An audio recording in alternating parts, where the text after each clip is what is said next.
And welcome back to another episode of Wild Beyond the Witchlight, the Carnival cards. So, we've taken a week out, but we are back, full cast, ready to dive back into the wonders of this enchanting forest of Thither.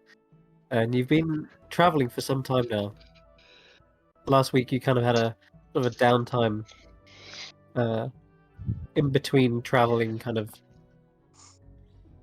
time to yourself. So I asked everyone sort of outside a game what they'd be doing on that travel.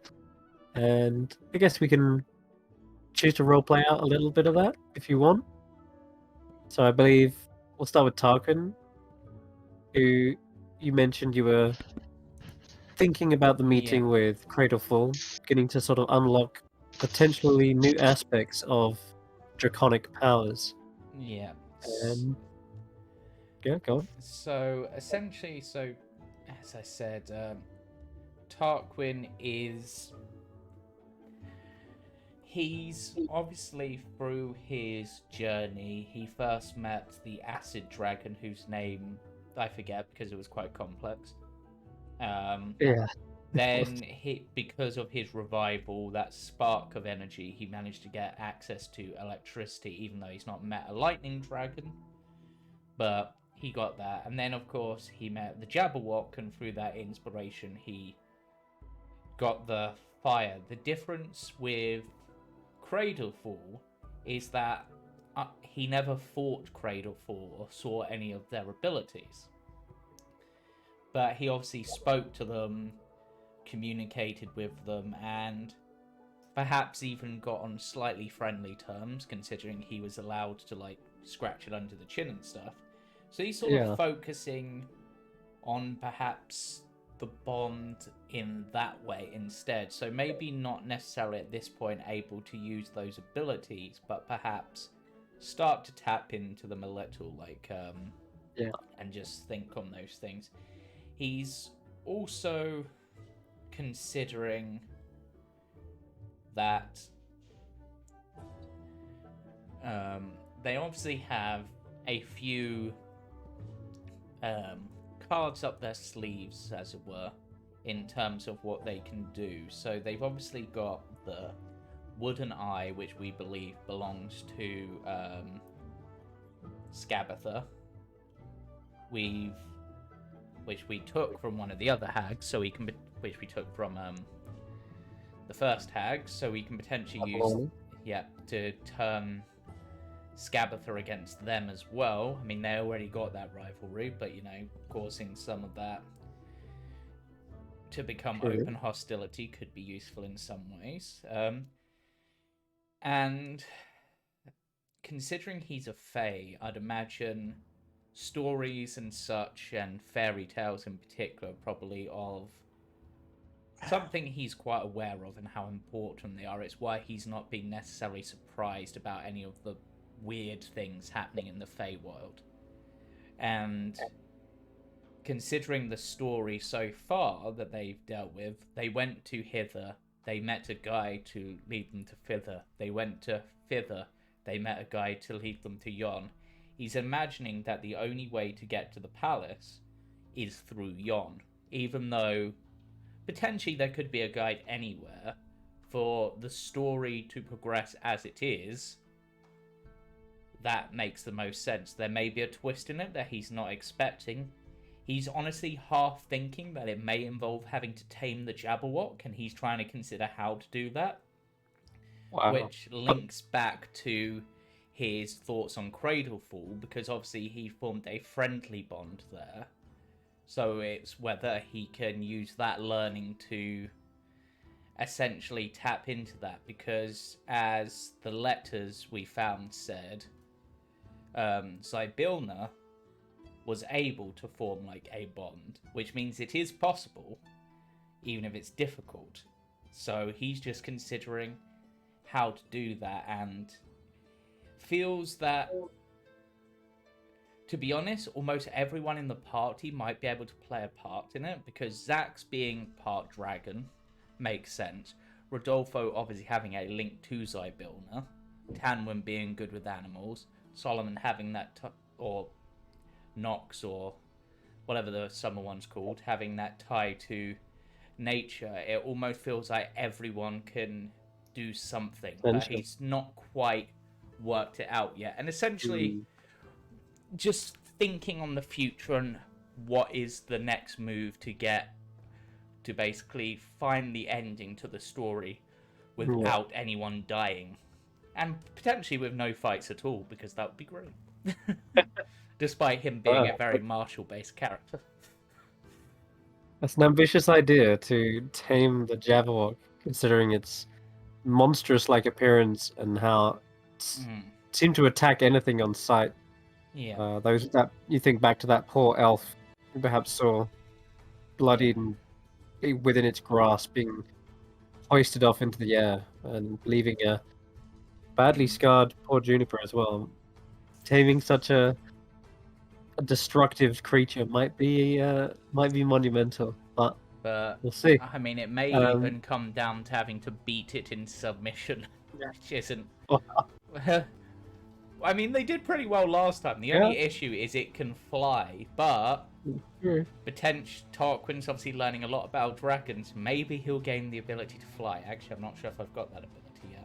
Can't remember what level that happens at. I think it's 6. That's soon, but not quite yet. Yeah. All right. So then, moving on, we have Nox, who said that they were communicating with Helios Mask, so that they kind of find another connection and a deeper connection, sort of informing Helia all about what she personally has been through, as Helia doesn't know what Solomon gets up to as well.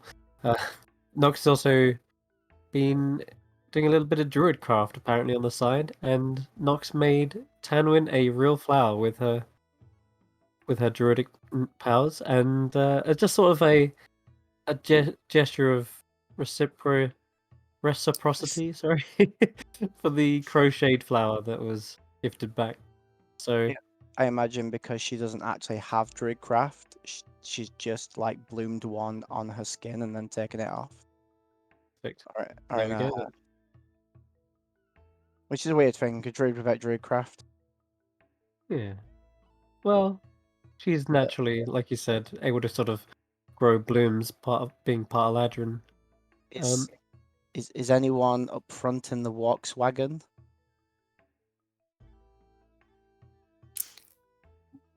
I'm probably inside the carriage because I'm taking care of my equipment, refilling my quivers, checking the arrows that I still have, making sure my bow is okay.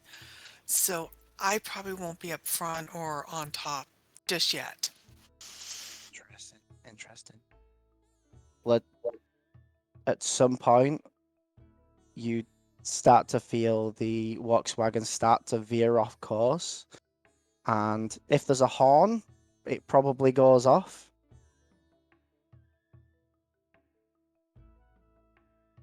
Well, you probably wouldn't know it yet, but Nox has turned into Solomon, and he's like head face down on the horn. Oh no! just passed out, or is he? No, sleeping?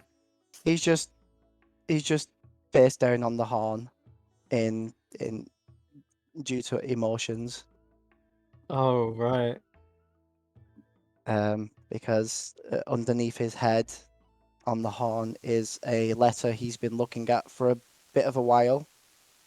Oh, which no. it says, to Solomon, something terrible happened, so many deaths, must resolve. Love Nox.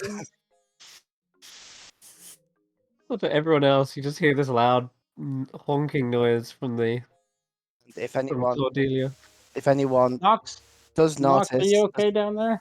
there's probably water pouring out of the front of the cart where he's like probably cried up a bit of a storm.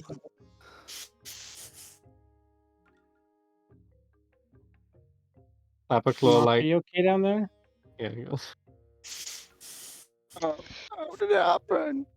I did it again, didn't I? Oh, Solomon, you're back. Oh, so we're driving now. You got that? Okay, good.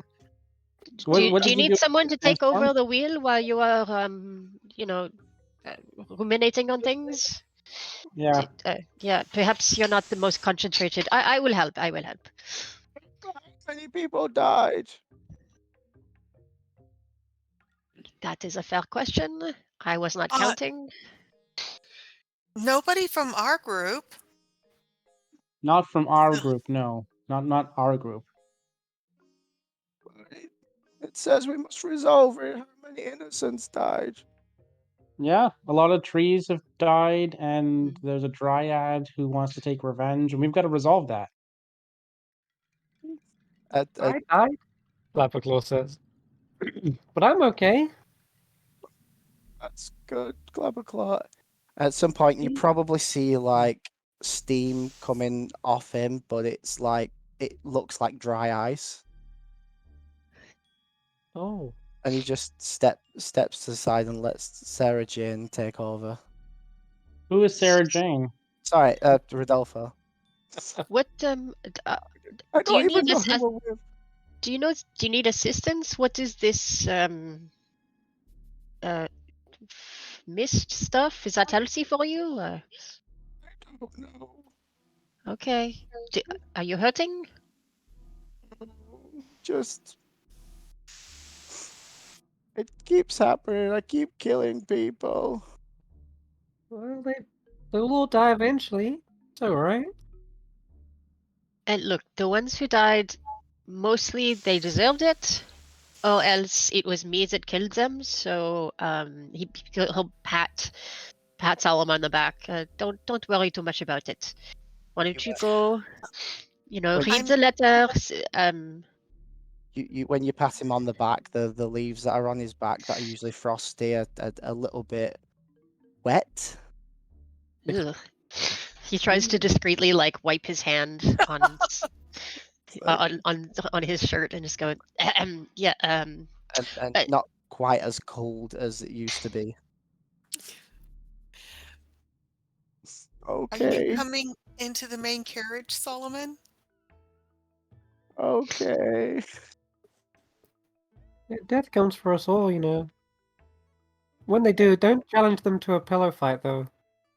Unless you're prepared for the repercussions. uh, I just like full on hug Clapperclaw and drag him into the carriage. He's I didn't know he's where not- that was going, but I appreciated it. what? Solomon, you look so upset. Here, have a good berry. It'll make you feel better, and they taste really good. Okay. Yeah, you feel a little bit of revigoration in your old bones. As we're traveling until he manages to calm down, you probably have to open the back door now and then just to let the water stream out.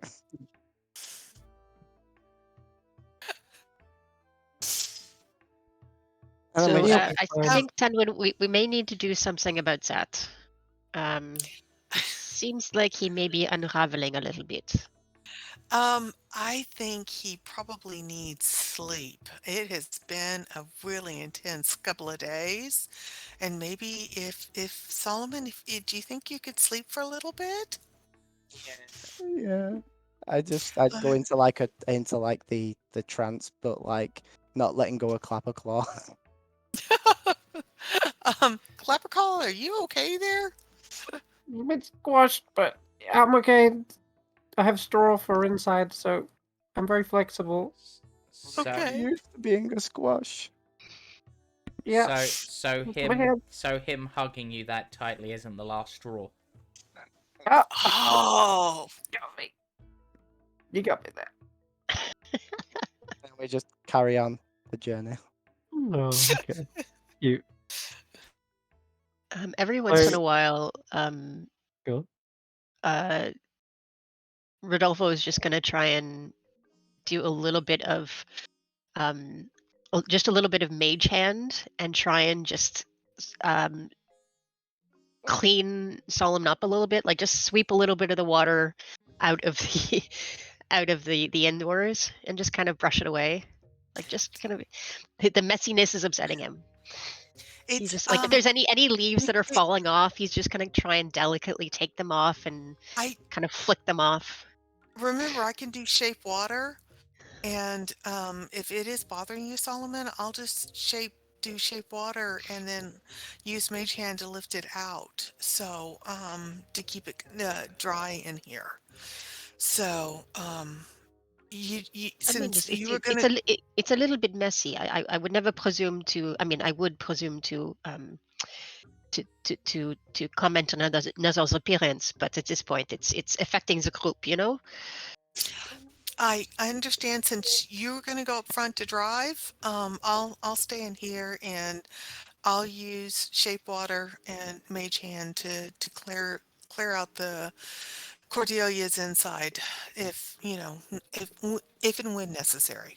Thank you. I appreciate that. Sorry. And then he just like full on snows.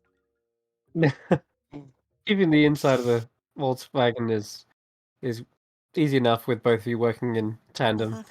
Mhm. But the actual environment around you is also sort of mirroring Solomon's mood as well. Like just occasionally leaves seem to fall off branches as you're going underneath them, adding to the mess.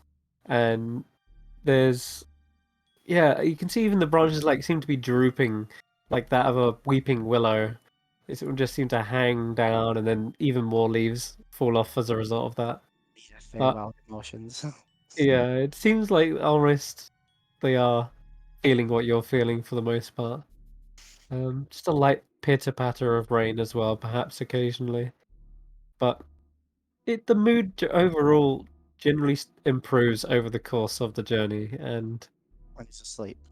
yeah, it's probably when you start sleeping. Yeah. All right. So, and then Tanwen, for you, it's been an intense couple of days. The whole Yeah. ordeal during Loom Lurch, nearly losing your life prior to that, almost losing your abilities, and no real time to process it all, like you say. And I am just staying busy, so I don't have to think. And there is almost an air of disbelief about having Samantha back. Like I'm expecting her to disappear again any second. And I'm feeling guilty that I have my lost thing and others don't. And I having Samantha back is reminding me of my grandmother passing away. So I am, happy to have her back, but it's bringing up some memories that are making me sad, and I'm just staying busy. I'm trying to be pleasant and polite and helpful, and you know, um, offering to sharpen people's weapons or do get things out of the portable hole. If somebody needs something, when I go down to get my some more arrows. I'm just trying to be very helpful and pleasant and polite.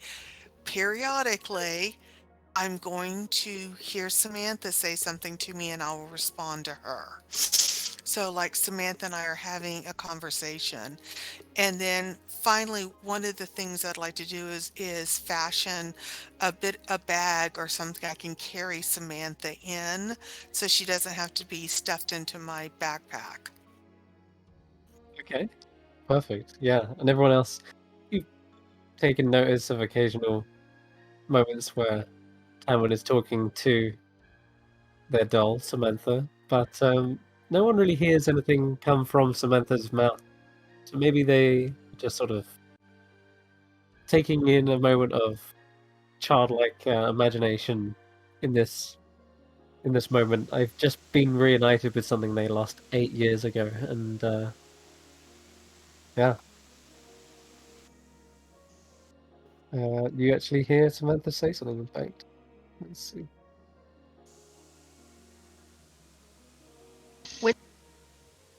Sorry, when Samantha talks, is it only Tanwin who can hear her? Oh, Yes. Okay, just making sure. And seems like it. that's the problem right now.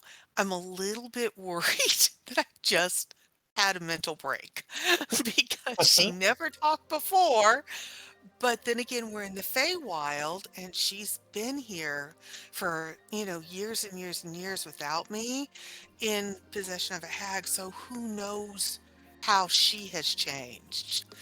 And so, and, I would turn to Samantha and say, I've grown up on the outside. I'm not sure I've grown up on the inside, though. Sometimes I feel like I haven't grown up at all. And I'm just a little tiny worried that I've snapped. But I'm talking to Samantha. These are my very bestest friends that I have ever had in my life. The beautiful, beautiful rabbit with the long, soft ears is Captain Tarquin, and he's kind of the unofficial leader of the group. And another leader is Xaxx. He's the purple dragonborn. He's so funny, and he loves to eat. It's funny to watch him have food and then argue with him about whether or not he should be eating it. So that I argued that he wasn't allowed to eat a mushroom the other day, and it was just funny going back and forth. And then the one that's leaking water and leaves, that's Solomon, but sometimes he's Nox, and I honestly don't understand it, but they're two people that share the same place. They just can't share the same place at the same time. So when Solomon's awake, Nox is asleep, but when Nox is awake, Solomon's asleep. And now there's this third one that was horrifyingly scary, and she's the mask that you see, and she starts fire, so don't make her mad. And then there's we have Rodolfo, who's very, very, very, very, very clever, and Rodolfo knows all this amazing magic, and can honestly just do some of the most amazing things. If we're ever in a fight and she does Eldritch Blast, that person's going down. And then there's Clapperclaw, who's been our faithful, faithful guide this whole time, has been very brave. And that's everybody, Samantha. Samantha just sits there looking back up at you for a moment. And then they look around, and then there's a response there.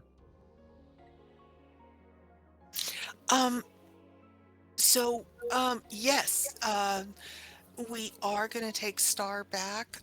Hey, guys, how are we going to get Star back to the carnival to her mom?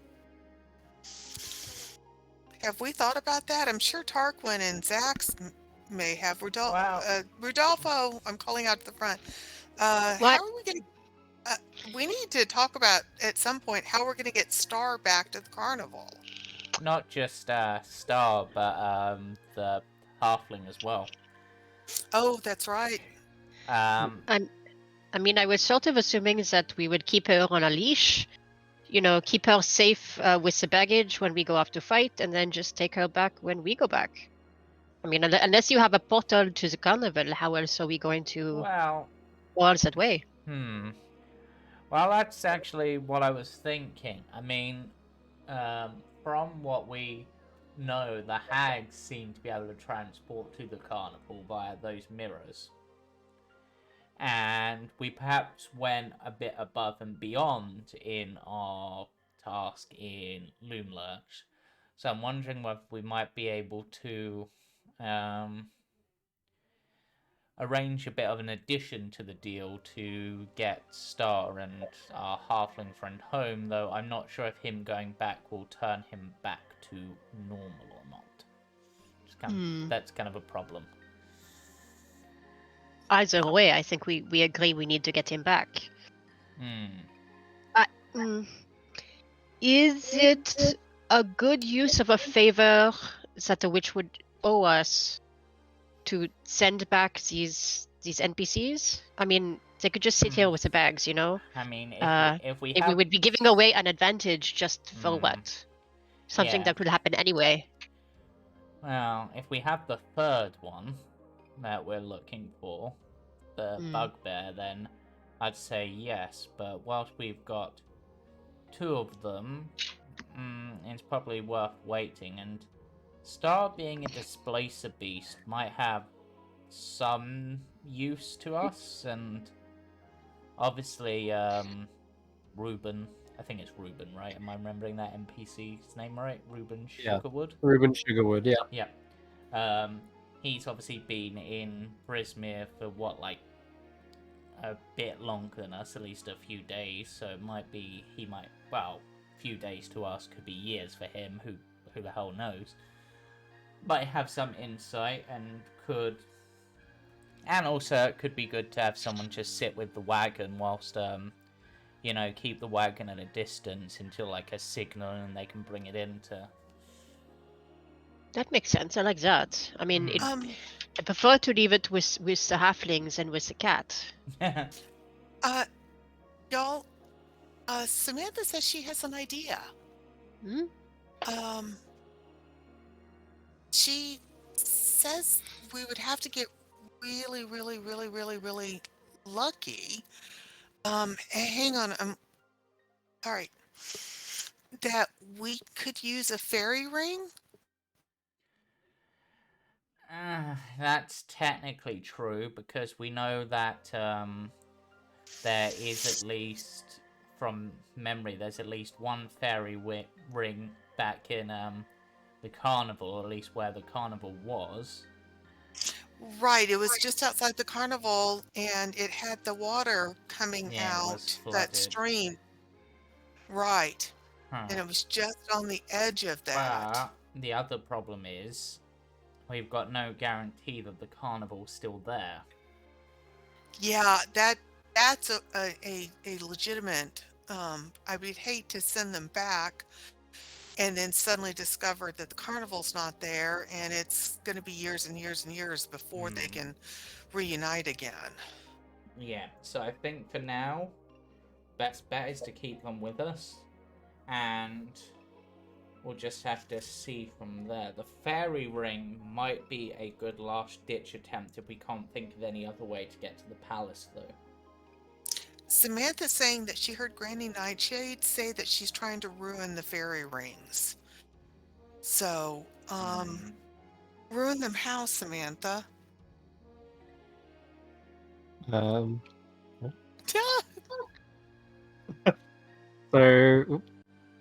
Samantha kind of shrugs.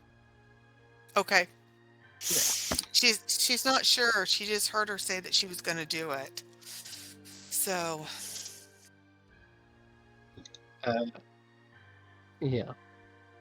So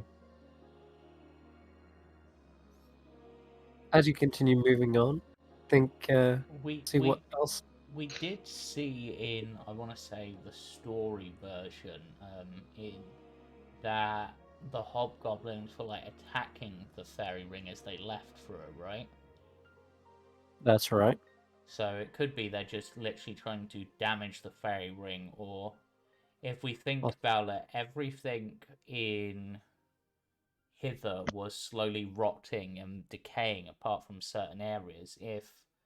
And mushrooms are obviously a form of life, and they're fairy rings, so if that energy was corrupted in the same way, that might be what they're trying to do.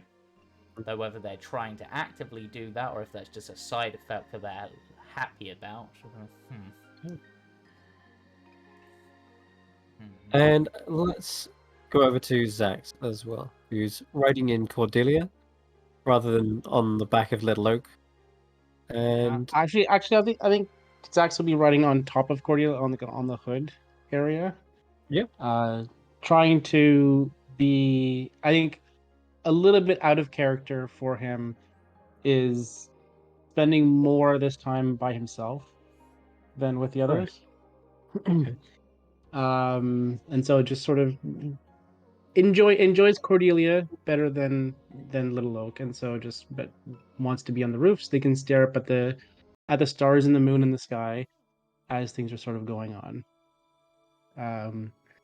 So going to be spending a good deal of time with his moonstones, focusing and trying to focus and connect back with the Watcher's Pool, the Wandering in, the Crater, the maybe God that he sort of spoke to before, and trying to sort of pierce through that fog of what's going on. Whether successfully or not, I don't know, but just trying to figure things out on that side. Spending a lot of time doing that. We'll also take the time as everybody's going around and doing these things, and discussing plans and how to move forward and how do we get from one place to the other, things like that. We'll just be sort of thinking about, Tanwen has Samantha back, and Nox and Solomon have part of themselves back. Tarquin will be getting, hopefully, his key when we return to Bavlorna, and Rodolfo is sort of getting ever closer to returning Sibylna to power, which I believe is Rodolfo's goal. But still is sort of at the beginning of his journey and feeling a little bit disappointed in himself that he's not farther along, hasn't figured things out, hasn't got any answers really yet. And it's just sort of the questions keep getting bigger and bigger. And so just sort of ruminating on that a lot.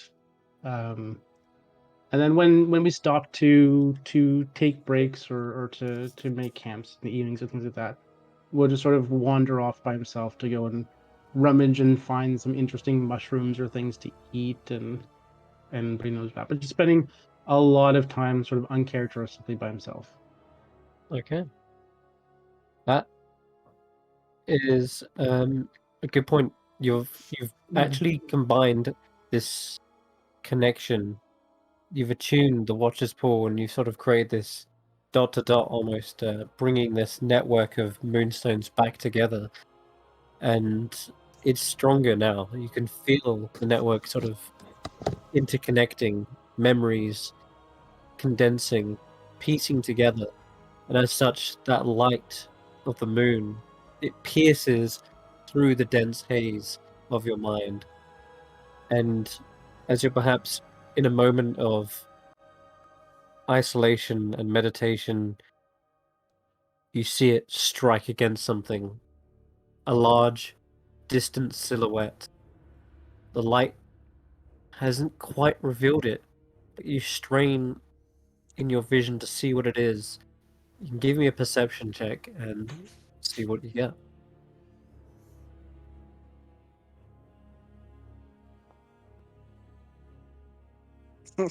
Even with a 9, an 18 is your result, which is impressive. There's every time you sort of go into these visions, you're feeling like there's the next perhaps node forward, the next moonstone that's calling to you and connecting these. It feels almost realms apart. Feels like this mist is choking this vision, but you're able to start to see something. It's a still image. It seems high up. Feels like you're craning your neck to look up at it. There's a sort of rugged shape to it, but it's also cut as well. Like it's sat on top of like a mound or something, or a mountain. And the shape that you're kind of making out is square with a high back. It looks almost like a chair or a throne of some sort.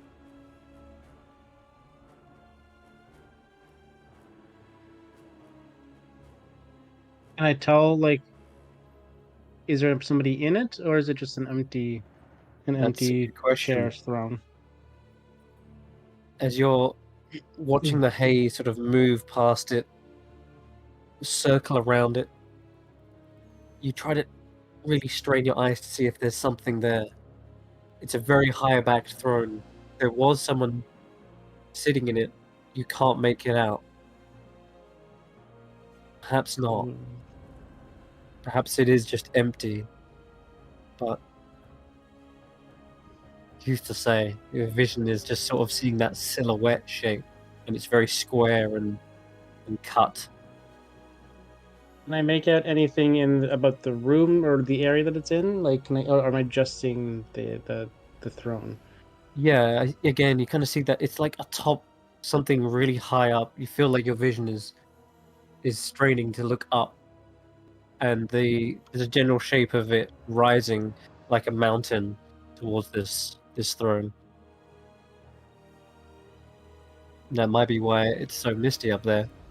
It's high altitude. But no, if you're looking for like any other marks or landmarks, that is, it seems like it's almost Yeah. just sat here on its own in its own isolation as well. Like there's always this sense of loneliness as this potentially empty throne sits atop the lonely mountain. Maybe it's reflecting your own inner thoughts, but that's kind of what you make out with that 18 before perhaps your vision begins to slowly fall away from it. Darker clouds blot out your vision. Storm clouds. And before long, it kind of goes completely black. And you're coming to, but you can smell a fragrance in the air that catches your attention. And you realize your stomach is already rumbling just at the smell. And it's time to get foraging again. Okay, I'll get off the Cordelia and go into the woods and see what I can find. And how many days has it been, by the way? So I imagine your travel back is probably going to take a good portion of the day. But if you're asking how long it's been overall, Yeah. so Like, did we get long rest or a couple long, like, just I think we're getting one long rest, and it's been about 7 days since you've left. So you're I gotta you're pretty much on the I gotta day that you're returning. okay, I just gotta see if my tray of pies recharges or not. Okay, gotcha. Is when the breaks happen, is Xaxx stealthing off or just walking off? Just walking, not stealthing. I don't think I could stealth away from, not trying to, just not really interacting with anybody, just going off and Would trying to gather things, and not being rude per se, just sort of not deliberately interacting with anybody. would Solomon with the passive perception notice this? Absolutely, yeah. And I think even more than that, you have a passive insight of 16 as well. And you can maybe tell that there's definitely something on Xaxx's mind. They haven't been engaging with the group as much. And that might be a sign that with they're thinking on something heavy. with Xaxx being like his best friend and all that, he would probably follow him but keep a distance, and like understanding the Yeah. idea of wanting to be alone. But obviously, we don't want anyone wandering off and getting themselves Right. killed. So he'd probably keep like a good 30 or so feet back and just like hiding behind a tree. Okay. Yeah. Just a silent guardian, or a little guardian angel, just in case you get Just into being a trouble. stalker as friends do, you know. Okay, Just a all that little bit angle. creepy. Wow. Had to He turn just it that way around. doesn't want him to get himself killed. Mhm. Makes sense. And lastly, Rodolfo, I didn't get a chance to hear from your ideas, or what's Rodolfo doing on a day's journey, either wandering alongside the wagon, or if you're in the treehouse. There's loads of other characters to engage with, but or is there something private you wanted to try and do? That's up to you. No, he's mostly gonna stay in the treehouse. He's gonna spend a lot of time driving, or you know, being at the front so that he can pretend like he's driving. Yeah. But he's very much in two minds. Um, half of him is wondering what the hell he's doing here. Like he doesn't feel like he's contributing to the group. Half of his spells don't work. None of his schemes seem to bear any fruit. He doesn't feel at all equipped for this journey, but also like he was a level 1 when he started. Like he'd only just got his very first spell when he went on this journey, and he feels like he's been sent by his patron essentially to he thought he was picking up the dry cleaning for his boss. Yeah. And it turns out he's having to do this whole quest, and he's like, is it worth it? Like, I got a couple of little shiny spells, but like, I'm risking my life. This is kind of a bad bargain that I've gotten myself into. Maybe I didn't, is it going to be worth it at the end? And he's kind of debating all these, a real crisis of like, did I make the right choice in making this agreement? And the other half of him is not thinking about that at all. And it is deliberately clearing his mind, and he is trying to work on his practical physical skills a little bit. So doing things like tossing the knife in his hand just to try and gain a little bit of dexterity, a little bit of practice. He's testing the limits of mending and mage hand and just little cantrips and just trying to practice the little skills so that he can clear his mind and not think about all the horrible decisions that he's made and all the ways that he feels like he's failing. So Yeah. there's Despite all this, you have come this far, and there are things that have succeeded, but perhaps they're falling to the wayside of an overwhelming amount of things that haven't gone your way. well, and just it's like it struggling. feels like every victory has come because of someone else in the group. I see. And that is, Like, half of the time his Eldritch Blasts don't work. yeah. His big skill was supposed to be Charm Person, and it's only ever been used once. Like it's Really? something is not right about his the things that he's time was choosing to that? do. What time was that charm person worked? I think it was against one of the Hang-On bandits, where you convinced them to stay with the Watcher's Pool to Right. to Yes, improve himself. that's true. But it wasn't. But I mean, it wasn't for his own benefit. It didn't actually help the quest at all. It just kind of happened. So, Well, it sort of did, because if it hadn't been, one of us had to stay behind. So that's true. Yeah, but like it was supposed to be his big ace in the hole, but none of the people that we've encountered have been people, so it really hasn't served any purpose at all. Yeah. And he's just Well, like, what? Why do I always make the wrong choice? And I is see. this agreement of giving up a huge part of himself to his patron is not working out the way that he'd planned. Yeah. Rodolfo's really beaten himself up over this yeah. so far, and I think though we've yet to see really Rodolfo find that moment to shine fully. But you felt there is an increase in power for sure. Like you said, you started off as a level 1, and even in the presence of that shining moonstone that blessed the whole party with an increase in their own powers, it seemed like your patron sort of matched the light of that to sort of bring you up to par effectively. It wasn't going to be outdone by the moon, and so you felt that fiery heat almost roar up inside you. But It's just wow, like, and I mean, it's also everybody else in the group has a very personal quest, and they're doing something very important for their own selves. And he sees a lot of value in that, but he's doing like essentially just he's running an errand for someone else. Like he really doesn't know Zybilna. He doesn't care about Zybilna. He has no connection to any of this whatsoever. And he's like, why am I doing this? searching for answers, searching for purpose, I think, and maybe your patron hasn't told you the full reasons. Maybe they're mysterious entity after all. Not many people know.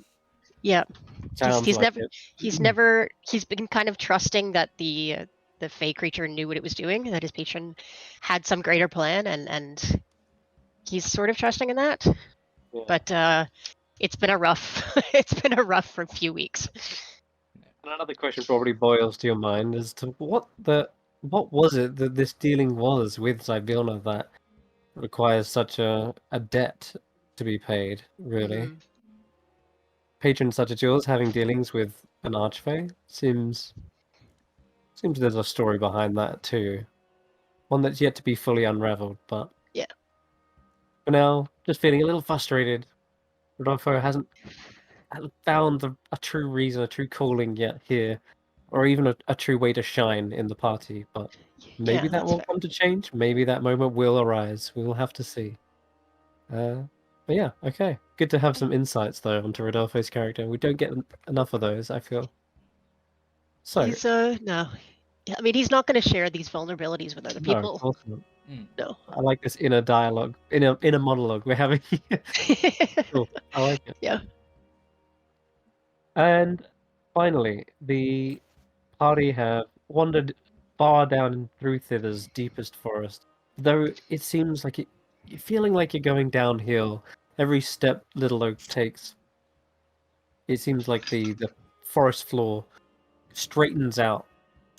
The forest clears a path and allows you to pass through unhindered, and definitely feels like you're going at a faster pace than when you were aimlessly wandering around the woods.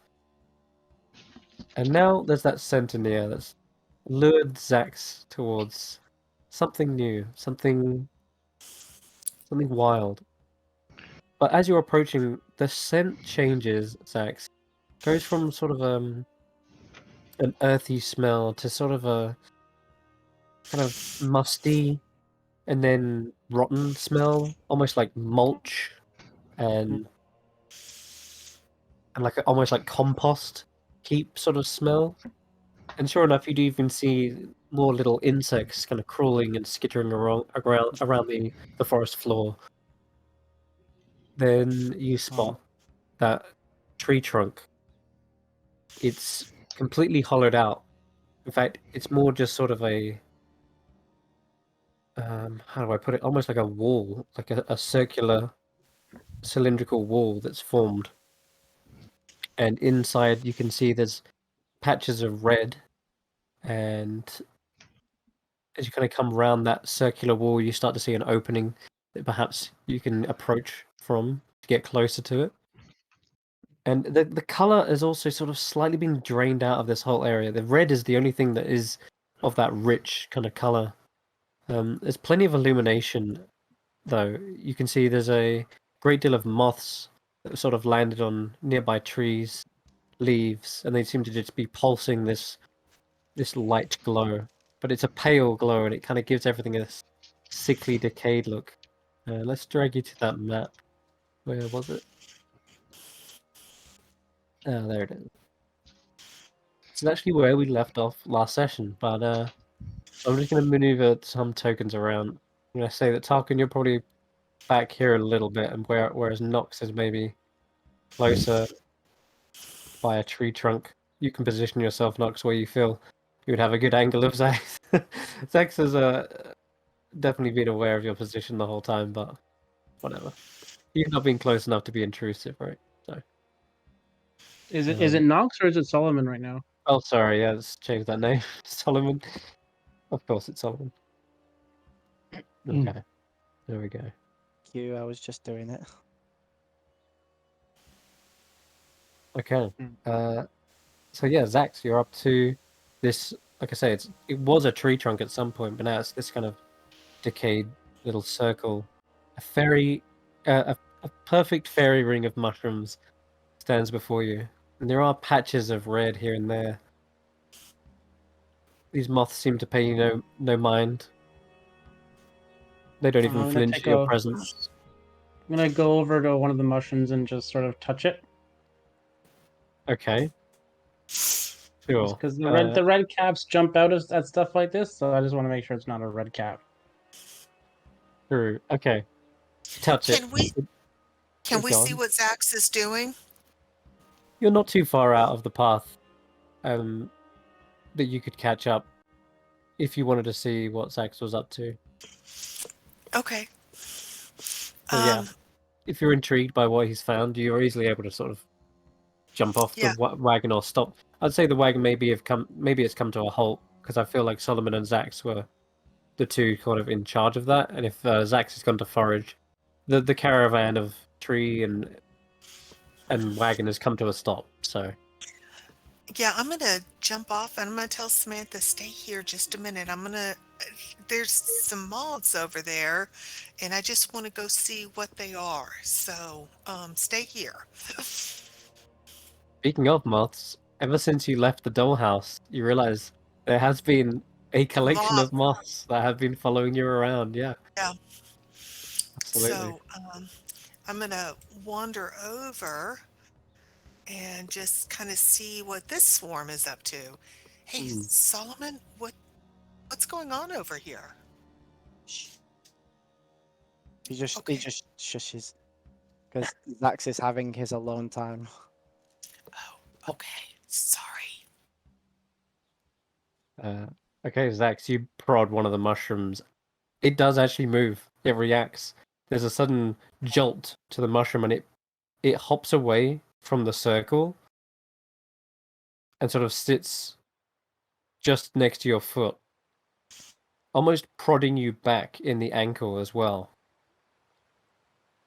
But it doesn't seem to have like legs or a scythe, so you're at least relieved to not see it jump out and cut you. But this thing is prodding you back though, for sure. I'm going to sort of crouch down a little bit and then pick it up with sort of in cupping it with both my hands and just sort of stare at it and hello, are you an alive mushroom? Or are you like, do you know that what you are? I'm not supposed to eat things that know what they are. I guess you hear this strange language come back to you. Don't speak Sylvan, but you've heard it before. It's almost sing-songy, but it's more gruff than the Campestries that were very high-pitched before.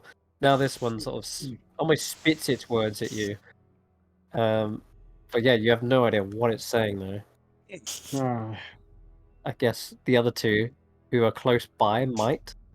yeah, I'll have to take to. You've- I know Tarquin speaks Sylvan, and I think Solomon speaks Sylvan.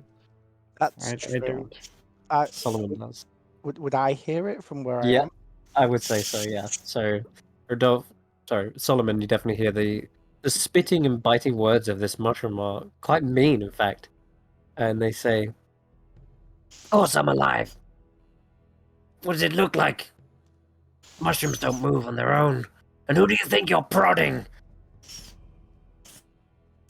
How do you like it?" And it tries to poke him in the eye again as he's brought it up to his face. But yeah, Xaxx doesn't know what it's saying though.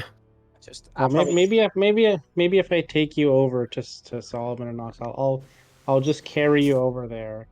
I don't know if you want to go there or not, but we're gonna go just have a quick chat. with all this talking, Solomon probably just assumes that Xaxx understands him. Perhaps. As you go to I'll- go I'll- towards Solomon, you see a bunch of the other mushrooms. They jump out of the soil and they try to block your path, Xaxx. And again, Solomon, you hear them shouting, "And where do you think you're going? Hmm? Come in here with your muddy boots, tracking everything in here." Technically, I don't. Well, actually, I don't know what he's saying, but yeah, I don't wear boots. Muddy claws. Xaxx, are you okay in there? I know, Solomon. I know we're supposed to be quiet, but seriously, I'm not going to let him get ambushed by those things. I think the mushrooms are alive, kind of, but they're not really like hurting me or anything. But I just don't know what they're saying. Hearing Xaxx talk Okay. to us, thinking he was stealthing, he just pops his head round and goes, "They're angry." What are they angry hi, about? Solomon. I What are would they say we angry could about? hurt you Yeah. mentally, but it doesn't seem to be a whole lot going on up there. Ouch! Wha- Stop being mean. Ouch. Oh, they're being mean. Is it because I picked this one up? They said you Oh, were no. dumb. Like you didn't have a brain, so they couldn't psychically hurt you. Ah, I will psychically speak to the mushroom that I'm holding and say to it, I do have a brain. That's a very mean thing to say. Must be very small. Smaller than our smallest little mushroom here. Do I understand it? Or brain. Yeah, you hear it psychically respond, I guess. If you're connecting with them telepathically, yeah. As long as you That's share a language, it works. I don't know how big my brain is. I've never looked, but that's feels like it's insulting still. I'll put you down. Congratulations on working out. You have been insulted. Now get off our turf. Yeah. Oh, okay. I'm just gonna walk away.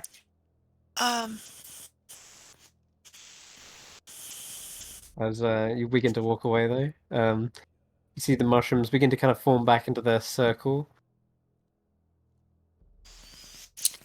Solomon, can you ask if they're a real, true fairy ring? And if so, where do they take people?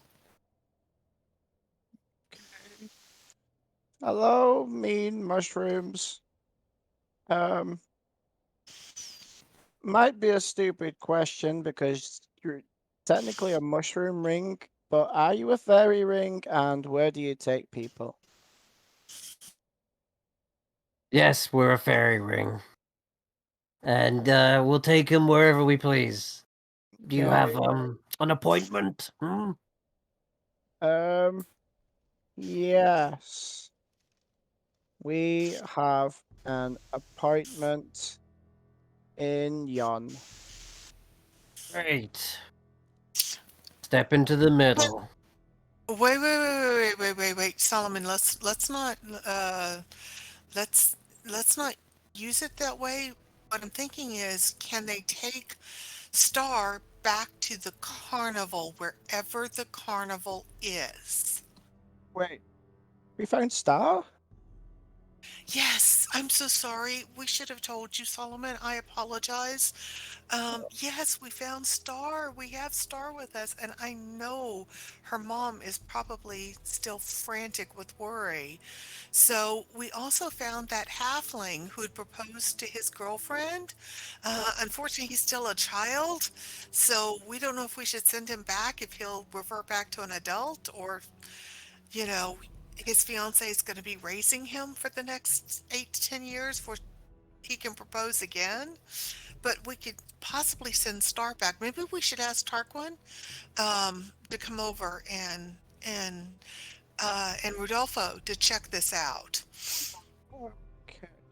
My mistake. It's my small brain. I meant, would you be able to drop a couple of people off at the Witchlight Carnival, wherever it happens to be at? Yeah, gather them all up.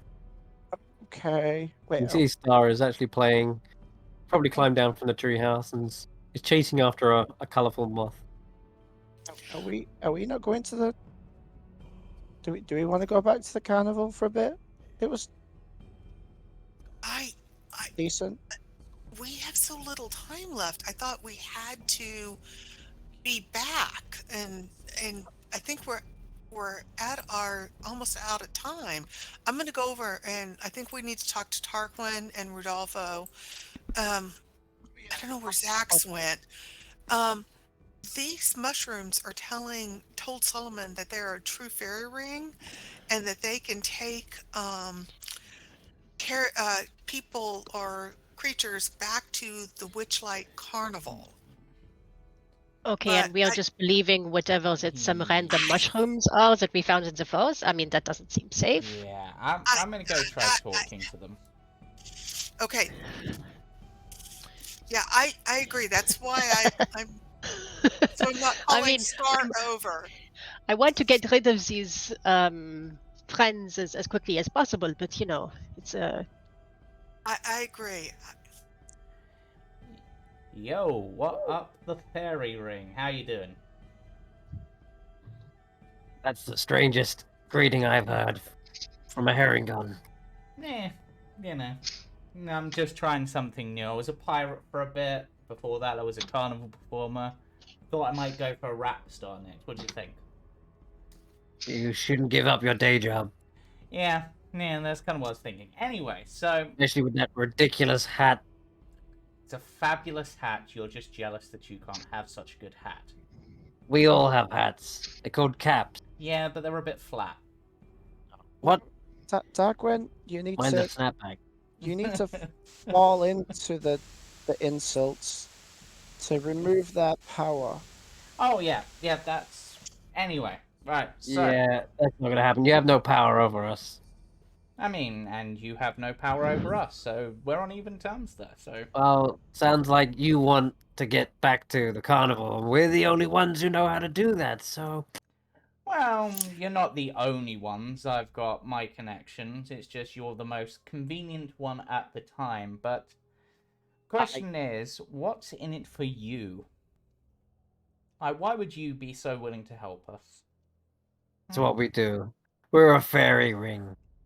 We transport people back to the material plane and back to the Feywild. It's in our nature. Why do you breathe? In fact, why are you still talking? Go get the others, and we'll Because I'm get 'em to trying the- to make sure that you haven't been corrupted. Like Wait a everything minute, else is it- around here. Does it cost something to use for you to transport? I mean, do you just do this for free? It's like straining a little bit. It's like squeezing out a small fart. It's really not an issue. Right, but it's. I mean, I wouldn't do it for free. Oh, we do get something out of it, but it's not a thing you need to worry about. Can I Uh-huh. cast speak with animals and talk to the moths and ask the moths what's going on? Yeah, sure. Okay. All right, so I'm gonna cast speak with animals, and I'm going to ask my moths. Would y'all go over and bring a couple of the moths over so I could ask them some questions? And I'm gonna go over here so these mushrooms can't hear us talking. As you cast the finishing incantation of the spell, you hear a cacophony of voices. A lot of them are whispers, and they seem to be coming from the forest floor. But you're gonna give me a perception check to really hear what they're saying, because they're all skittering Okay. away from this direction, and they're trying to Okay. keep low, hushed voices. Yeah, would those be those spiders I keep seeing? Oh, good Yeah, grief. that would be it. Yeah. They seem to be like gossiping to one another, and then they seem to be spreading the word. Whatever it is they're saying, can't quite make it out because there's so many of them. But then they seem to share that to a locust, and then that locust seems to flutter over to a centipede, and then that centipede skitters off into the undergrowth. And it's like they're like trying to relay a message, but you can't make out what that message is. Okay. Did my moths bring a moth over for me to Yeah. ask? Okay. In that So, time, you see a nice glowing white moth land on Okay. your shoulder. Oh my gosh, you are beautiful. You are absolutely beauty.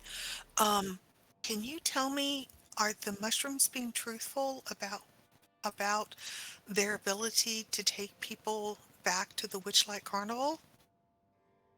The mushrooms. The mushrooms are not well. The mushrooms don't look like they did before. They don't sound like they do before. Is there anything we can do to help the mushrooms get better, get back to who and what they were? We have not seen any get better. They just bicker. Prank. Okay. And have you seen them actually safely transport people through the fairy ring to a final the destination they want to go? Like disappear, vanish. Yes. No one vanishes in this ring. Other rings, yes, not Okay. this one. Is there anything else you can tell me? You are being watched. I'm sorry, I'm being watched? You see the moth flutter away quickly, almost as if saying and spilling their secret puts their own life in jeopardy. It seems to suddenly flutter away into the undergrowth, or into the Tar- highest branches even. Tarquin, Solomon, Xaxx, Rodolfo, I'm being told we're being watched, and the mushrooms are not to be trusted. So Yeah. they're they're not what they used to be. Something has Jamey. corrupted them. We're fine. Just step on in and repeat after me. We got the rhyme. You need a rhyme to get from here to the material plane. That's actually a very good point. Tarquin, obviously having been with the Witchlight Carnival for a while, he left with it when, went with it before and stayed with it. Mm-hmm. After they had been in the material plane, where were they next scheduled to go? Because it obviously travels quite a lot of places. And if they that's a can only question. take to a material plane, then they're of no use to us. Didn't they say something like near Farmbridge or something? Right. So there's definitely going to be a break in between, like 8 years of break. In fact, maybe before it comes back to the material plane, but it definitely jumps from destination to destination. Yes. And it's possible that it is still wandering the material plane, just in a different section of it. Yeah. So maybe it's following some sort of cycle. But yeah, we'll say that it's somewhere maybe in Thumbridge. That sounds plausible. You guys, you mushrooms, you've got lovely red caps, but there's something off about you. Have you been eating well enough? Sorry, you have to repeat that. I asked the mushrooms if they've been eating well enough. Eating? Well, getting your regular nutrients through photosynthesis or whatever mushrooms do. Yeah. Now that you mention it, we could do with a few extra bodies on the pile. Are you volunteering? You look like you'd make great compost. No, but I've got something that might work even better. Oh, what about that guy? He looks like he's full of nutrients, and they seem to gather around you, Solomon. How Some of them trying to climb you. The dung of a Jabberwock suit you? Oh, yeah. Yeah, let's see. Let's get a sample. I will possibly on the end of one of his daggers just reach into the bag and just flick some at them. Okay. You flick it at them, and one of the mushrooms jumps off of the top of another one, almost like a trampoline, bouncing off of it, and it spins and slaps the dung in the air, splattering it effectively. And I guess Solomon and Tarquin, you can both make me dex save. Wow. Yeah. Why are we making dex saves? Sorry. Dex saves Yeah. because of the dung that just got splattered in your faces. Tarquin, you do your best to dodge out of the way of it. Some of it does get on you, whereas Well, Solomon, you take the brunt of it. You say It, that, like, but I'll just where is it? Is it lucky footwork? Yep. I'm just gonna roll a d4 and add that on because it's a yeah. dex save. All right, you avoid any like even small splatterings, but I think Solomon does take it square in the face, and the mushrooms erupt in raucous laughter. You got absolutely shit faced. Oh, and yeah, it's great stuff. We'll take a load. Yeah, dump it right in the middle. Then the next person who comes through, they can have a taste of it as well, right under their shoe. So, by the way, before when they were saying that they'd be able to take people to the Witchlight, I said I'd like to roll an insight in terms of if they were being truthful. Yeah, go ahead. And Roll insight. and I'd rolled a 19. 19. They are being truthful, but there's something clearly very, very pranky about them. They seem to be really throwing you guys for a loop, and they're unquestionably rude for no good reason. Like, why are they like this? You're not sure, but they're nothing like the Campestris you've met before. These guys are absolute assholes, and they just threw shit at your face. Sorry. Do you think that we should maybe take try a different fairy ring? What? No, this is the perfect fairy ring. Well, we might get I don't know. I've heard that one of the fairy rings over that way, he just points in a direction, are actually offering a special deal at the moment. If you go, they'll give you free hats. So, and as you said, I do need to change up my hat, so I might go for that. Suit yourself, but this is the quickest and most available fairy ring. You might not find another one. Yeah, that's Mm. true, but well, if we don't, that's our loss, isn't it? And also considering your attitude and how you've been, I don't think you're worthy of our patronage. Sorry about that. And that's the cap. And he just walks You off. begin to walk away. One of them steps in your path and tries to trip you up as you're walking out of like the little copse there. Yeah, and Tarquin just goes, "Oh, sorry, did you need to go back?" And he's just gonna bring out his court stuff and just golf swing them back. Oh, okay. Yeah, you can actually roll a hit. These do have some semblance of health. Are we actually walking away from this? Seems Tarquin like is. it. Because if we're deciding on a different way of Well, doing it, Well, we need to go back to Hither anyway, still, in order to finish off there, and we might be able to do something from there that's more guaranteed. Whereas this, so based on everything else. as you've Y'all, kind of antagonized them and we're walking away, we probably hear a lot of ouching and owing as I'm spike growthing them. Oh, okay. Uh-oh. That might But have been a bit far. before you do that, sorry, can Rodolfo do a detect magic like while the conversation with Tarquin was going on? Because I want to know what type of magic these guys have. Okay. This. Let's see. Okay. Under the scrutiny of a detect magic, you can see there is an aura of conjuration magic, Okay.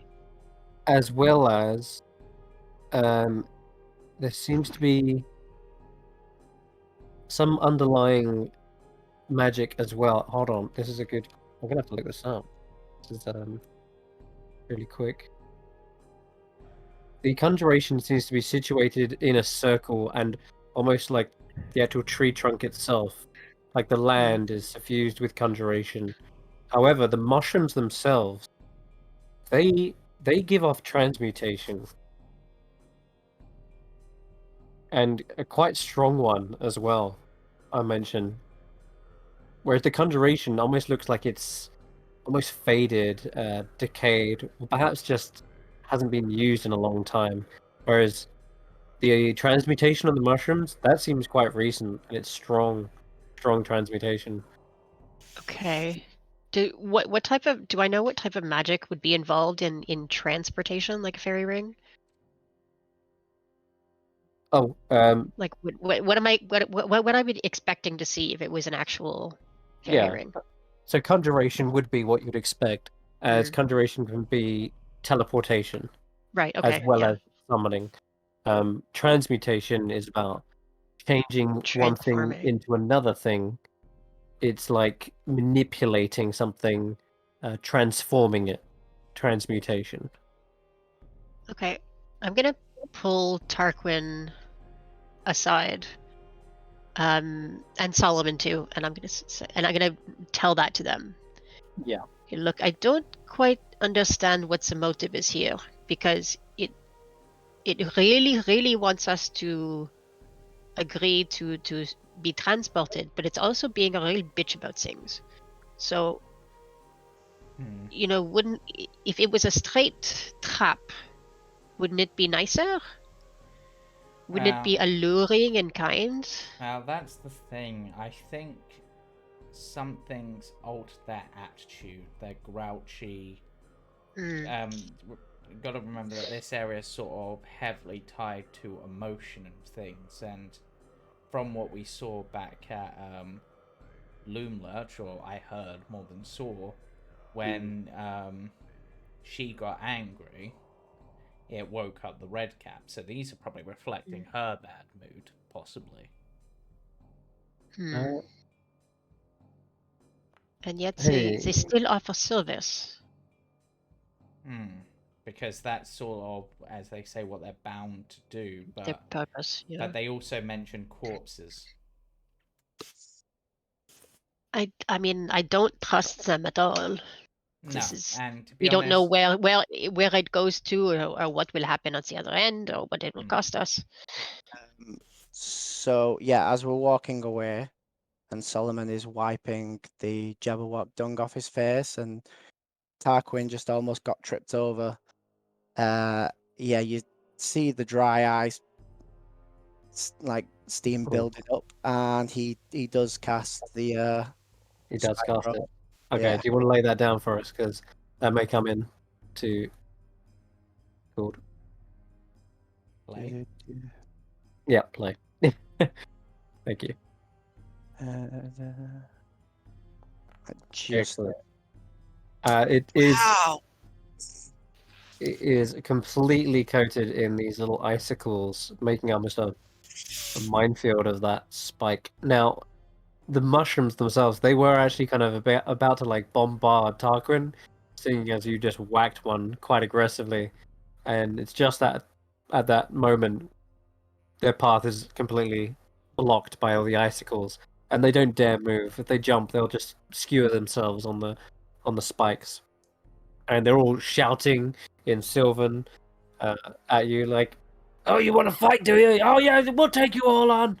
Yeah, come on, let's go!" And they just seem to be goading you into a fight. And Tarquin just goes, "Apologies, I was just helping your friend back into the ring. He seemed out of place." I will help you rearrange your face back into place, eh? Come at me. And I'm gonna try and bomb. I'm gonna try and like if I get another chance, bomb whip and pull one through the spike growth. Okay. I didn't even realize that's not something I ever considered. That's mean, and I love it. So yeah, you can just roll your thorn, no problem.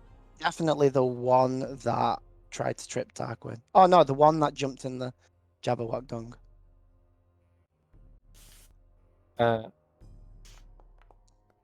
As you're doing that, we have Xaxx off in the corner, who's actually foraging for something, anything. Fortunately, doesn't seem to be much like fresh fruit around here or anything even edible.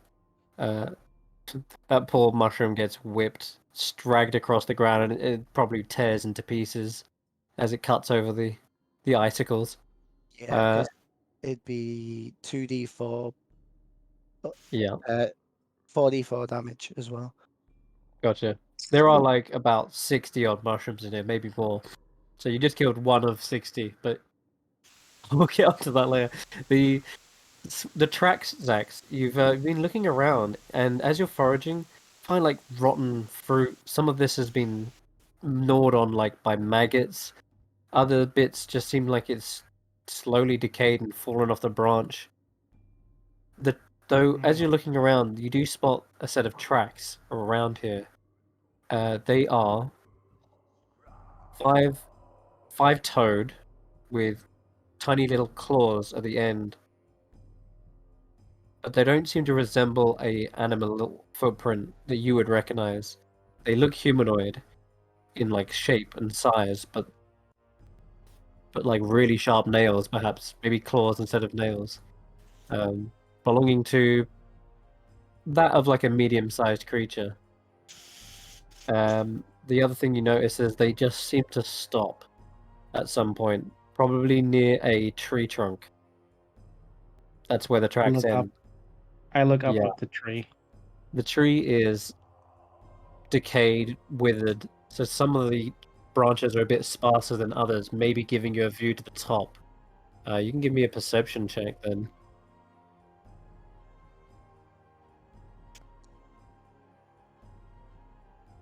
"22 actually does beat what I'm working with. There is a figure. They are draped in a greenish cloth armor. It seems to be like a padded set of greaves, but they are wearing like they're completely barefoot. But the greaves are sort of they go up to their shins before you see a set of like, as I say, cloth, like a cloth armor. The figure is quite pale, very thin, almost like emaciated slightly, almost like they seem to resemble the decayed kind of atmosphere around them. And where you try to make out a face, they instead have this. It looks like maybe it's a mask, but it could be their face because it seems like it's got the same color and complexion as their skin, this off-white pale color, and these insectoid-like eyes. And there's no mouth or nostrils. It's sort of just that's what kind of gives it the impression of a mask. They don't seem to have any orifices on their face. What's in their hand is what catches your attention the most. There's a long flute with a kind of a winding, twisted branch over it, and hanging at the end are these fur tails and maybe feathers as well, like other little trinkets. And they've got this flute up to their mouth, where there is no mouth, and you can see them silently pressing the reeds on the flute, almost playing a silent tune. And I guess I'll show you this image. Ooh. He looks fun. And it's at that moment he's looking off. This creature is looking off into the tree line, and it's perhaps just out of instinct that you follow their eyes, and you hear a rustling sound, a clipping and clopping, heavy footfalls, a marching, and then suddenly a burst of movement from the trees as a large humanoid figure atop a horse body surges into the clearing, and they have a large longbow strapped around their back and a pike in one hand, and the centaur announces his presence and says, "Step away from the ring! That ring is corrupted, cursed!" Do I get the I mean- sense that the guy in the tree is controlling the centaur at all, or what's trying to figure out what the connection between the two of them is? That is a strange connection. I'm gonna need you to roll a wisdom save before that happens, though, because maybe this will give you insight as to what the connection is. And I think everyone here needs to make a wisdom save, like including Juniper, who I know isn't too far off. And I'll roll that for them to speed things along. Okay, Solomon's fine. Xaxx is good. I'm trying Juniper, not so good. just trying to okay. remember if I get that at this point. Or... Tarquin's fine. Let's see what else. Okay, Rodolfo, you feel a flare of fire inside your belly and heart, just burning rage suddenly. The figure that's entered into this grove, suddenly you feel just an intense hatred towards. You have no idea where it's coming from, but you must act, and it feels like you just have to unleash fire upon this creature. Wait, against the creature in the tree? Against the only the figure centaur- you the can centaur. see, the centaur, that seems to be, to you, in your eye, perhaps be brandishing a weapon, ready for a fight. You don't even hear their words as they try to warn you of the ring. Instead, you perhaps hear a call for battle, them challenging you to a fight. And I'm going to have everyone roll initiative, because this might get... I just want to go in turn order. It might not be down to combat, but because a lot of you see this figure, and there is just a moment of adrenaline that sort of like startles you. Obviously, a figure is just darted out of the forest. You're on edge, ready to draw weapons, but then it subsides as you hear his words, and he's trying to clearly warn you about the ring rather than interrupt you. But Juniper seems to be seeing red. Their ruffles on their fur stick up, and they let out a growl before perhaps charging forward towards the centaur. And Xaxx, maybe that answers your question overall to what's going on, because this figure seems to be looking towards the centaur, playing this tune, and looking back towards the party. All right, who else are we missing? Morgul, this figure, the centaur. I'm not going to roll the wagon on. Samantha's on the wagon. That's fine. Okay, cool. Does All right, so Samantha get a Tanwen, you're turn? yeah, we're gonna start the. Sorry, Does Samantha get a turn? Samantha is not not in this instance. We're gonna have Samantha sit on the wagon as they were told to stay. But Tanwen, you're up first. You see Juniper about to launch into a fury.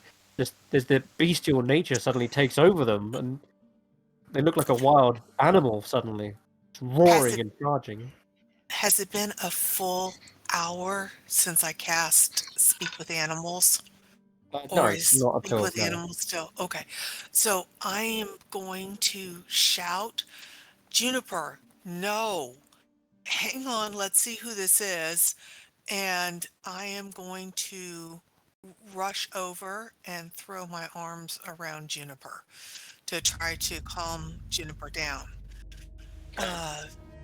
With word and with touch. All right. They hear your voice. They don't just see you're attempting to stop them. They hear your voice, which is a new thing for maybe Juniper. I don't think you spoke to them like this before. So Juniper, you could hear Juniper's growls translating to tear, rend, rake, must, eviscerate. Wait, we need to see who this is. This might be a friend. I don't know why this person's making you mad, but give us a minute to talk to it, and I promise if this is a bad guy, I'll tear and rend with you. But give us a minute, just 1 minute to talk to him. Okay, you can give me either a persuasion check or probably preferable is an animal handling check. And I'll say you have animal handling with advantage, just purely on the fact that you have a connection with Juniper and you're actually able to speak to them. I'll 20 seems take like that. more than enough. Yeah, 20 looks good to me. That's a success. Okay. Juniper's demeanor drops slowly. Their blood begins to slow from boiling to just a wariness, perhaps, instead. I'm gonna gently stroke Juniper's feathers, and try to do everything I can to calm, and be calm and reassuring. And then I'm hanging on to Juniper right now. That's the end of my turn. Gotcha. Morgul, unfortunately, seems normally the kind of very honorable type. They suddenly announce, well then, if it is a duel you want, I would gladly accept. On guard! And they charge forward with their glaive in hand. They're going to dash right up to this centaur. Who do I have the honor of fighting this day?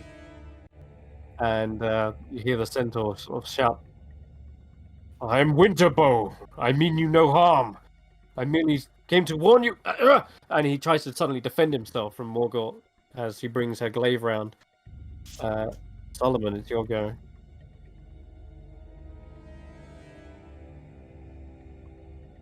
Uncharacteristic for Morgul to suddenly launch into a fight.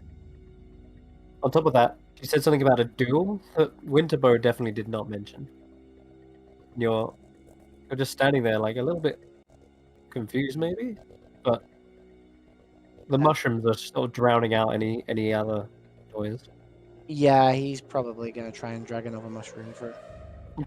Sure, these mushrooms don't look that harmful, but yeah, you can easily grab one, slice it up with the icicles on the floor. You still want to fight? Yeah, come on. Is that all you got? You can't take us all on. Sure. So is that your turn? Maybe spent just dealing with mushrooms. Yeah, I did fawn with it, Okay, cool. and they're goading him. Yeah. So they just sort of get sliced up a bit. Like, no, Murray.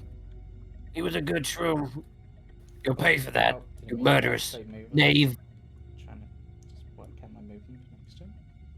All right, Xaxx, it's your turn, and I've placed the token on where you can see them in the tree. Yeah. Is there any like is he playing music? Is there like music coming out of that flute thing? I think as you're looking at them, perhaps just overcoming that strange that strange urge to immediately attack the centaur. Perhaps it is now that you're starting to hear this tune. It's very faint, almost imperceptible, like it's incredibly high pitched or maybe just magically enchanted. But he has to be Okay. playing something. It feels like it. Then I am going to cast silence Hmm, basically on him. gotcha. That ruins it.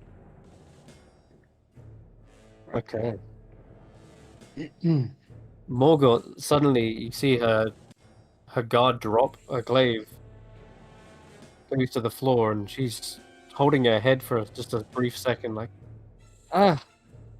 apologies, do not know what came over me, but And also just duck behind some bushes or something and try to just quietly hide so that the tree person doesn't see me. well, silence does cast with a somatic a verbal component, doesn't it? Ironically. Silence does have a verbal component. Yeah, okay. That's such a weird Ironically. concept. Aha! Be quiet! That's- Yeah, okay. You can definitely get behind cover, but I'll say the figure likely hears you, maybe even turns to you. You see those bug eyes from that pale face stare at you. And you, in fact, even face on now, you can see that there seems to be this headdress made of horns and a skull fashioned to the top of it, that's staring at you as well. Okay. Anything else as a bonus action, or are you? Nobody's been hurt or anything yet, so no, I'm gonna hold off on bonus actions for now. Rodolfo? Okay, so I don't see the figure in the trees. No but sign of okay. him dying there. I'm gonna look at Juniper, who is hissing aggressively at the centaur, and that pretty much makes up my mind that, like, yes, this is obviously a bad thing. So I will move just a little bit over. Oops, I need to do this. And I'm gonna say, this whole forest is full of beasts. I knew this was too aggressive to stand. And he's going to Eldritch Blast the centaur. Okay. Wait, wouldn't silence make Rodolfo regain his senses? So, let me check. It's on my turn is when I kind of did the thing, but I'll if you want the exact timing, I'll find it for you. Let's see. Hold on. You are affected until the end of your next turn. So, this turn is the only turn left, effectively, when you're under this effect. After this, I can't play anymore, seemingly, if I'm in the silence. So I can't afflict you again with this. But for this one turn, I think, yes, Rodolfo makes sense to fire off an Eldritch Blast. Yeah, okay. Just checking, where's my I spells? have to continually sort of do this, but... Okay. The Winterbow is struck with a blast from the back there, and he's like, no! He says, I will defend myself if I have to. Say, back away, fiend! You will not have us this day. And he's gonna hide behind the tree until his next turn. I mean, you do Working have a for- second blast. Yeah, that's true. Second blast. Oh yeah, I keep Feel forgetting. free to send that. I keep forgetting that I have a second blast. I'm not good at being a Yes. warlock. Unless you are the ones working for Granny Nightshade. How dare you! Whoosh, that goes past his head. Completely, yeah. He's running away as he sends It's- back this insult. Okay. It's just as you let loose this blast, it almost feels like you let off that steam almost as you finish the spell, and just afterwards your rage seems to subside and sense comes back to you. You realize this guy isn't. If he's accusing you, then he can't be working for them themselves. Maybe he isn't a threat, but there's a bit of a lightheadedness, perhaps. But you aren't encouraged to kill him anymore. It's just sort of confusion instead. Like, what was you doing a second ago? That is Tarquin, a it's trick. your He is turn. double crossing us. He's making us think that he is on the other side, but then we know that he knows. So that if he knows that, oh god, he's sort of stuck in this Yeah. train of thought for a little bit. Paradox. Rodolfo, are you okay? Rodolfo? Tanwen, you must hide from that thing. You don't know what it wants. Hang on. Let's talk to it first before we. If he's still willing to talk to us, I don't know where Xaxx is, and I don't want anybody to get hurt unless this is really a bad guy. He may be an ally. Too old for battle. But if this must come to blow, then may it be my last. And you see the centaur is actually very old. He's kind of got this long, white braided beard, most likely. He's seen battle, he's hardened, and clearly a veteran with scars. But he's quite an old centaur, patchy fur and chipped hooves.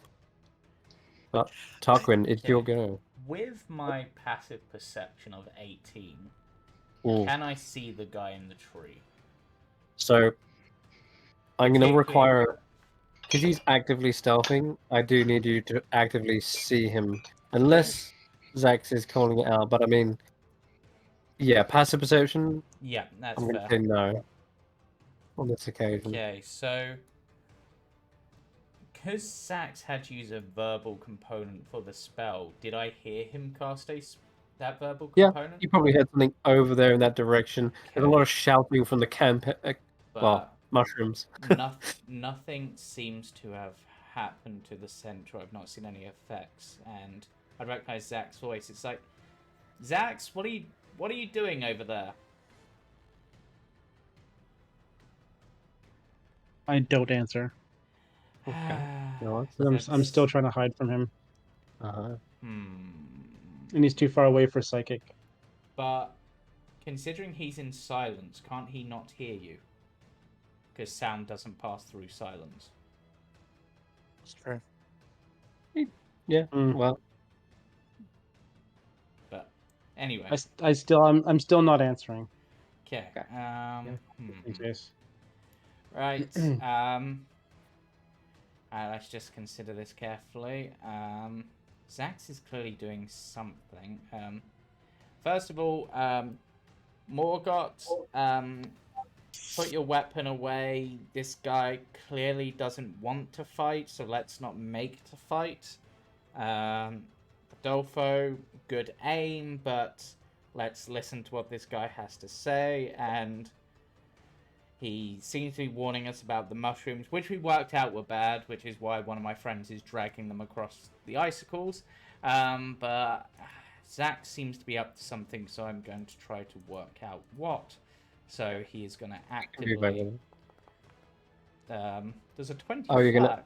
I'm actively Wow. looking about to see if what Xaxx is up to. And That does beat my stealth check. Sure enough, you see the same figure in the tree playing an unheard song. Well, definitely unheard now. Long, kind of blackened nails and claws. They don't look like any kind of human race you've seen, but Ah, right. there they are. there appears to be someone in the tree attempting to play an instrument. I have a feeling that they're probably behind this, so I'm going to go have a word, as it were. And this is kind of funny because I've not... What is it? It's control, click... Yeah, that's what I'm trying to do. Yeah, you got it. So you're So, gonna run up to him. 40-foot movement to there. I should probably put a height on this guy. Now, knowing he's up in the tree, Mm-hmm. he's about... Yeah, we're gonna go with 20 feet up there. Big old tree. That's fine, because I'm not gonna be walking any further. Oh. Bonus action, rabbit hop, 45 feet. Well, that works, I guess. So I just Boing. sort of hop, go to say something to him, realize I can't say anything, and just sort of thinking that's probably what Xaxx is doing. Wow, you definitely closed the distance. And then I'm just gonna tap this guy on the shoulder and just be like, because I've got no action left, because obviously the perception was my action, and used my bonus action, so I just sort of look at him like, what are you doing, man? Hold on, 45 feet lengthways, and you've got to make some height up as well. Okay, so I'm probably like there-ish, like in a branch. That works. Yeah, I'll Yep. say that's fine. Just sort of balancing on the branch, just sort of gesturing to him like, what the hell are you doing, man? Looks towards you, and the eyes seem to narrow. If there was a voice, you can't hear it.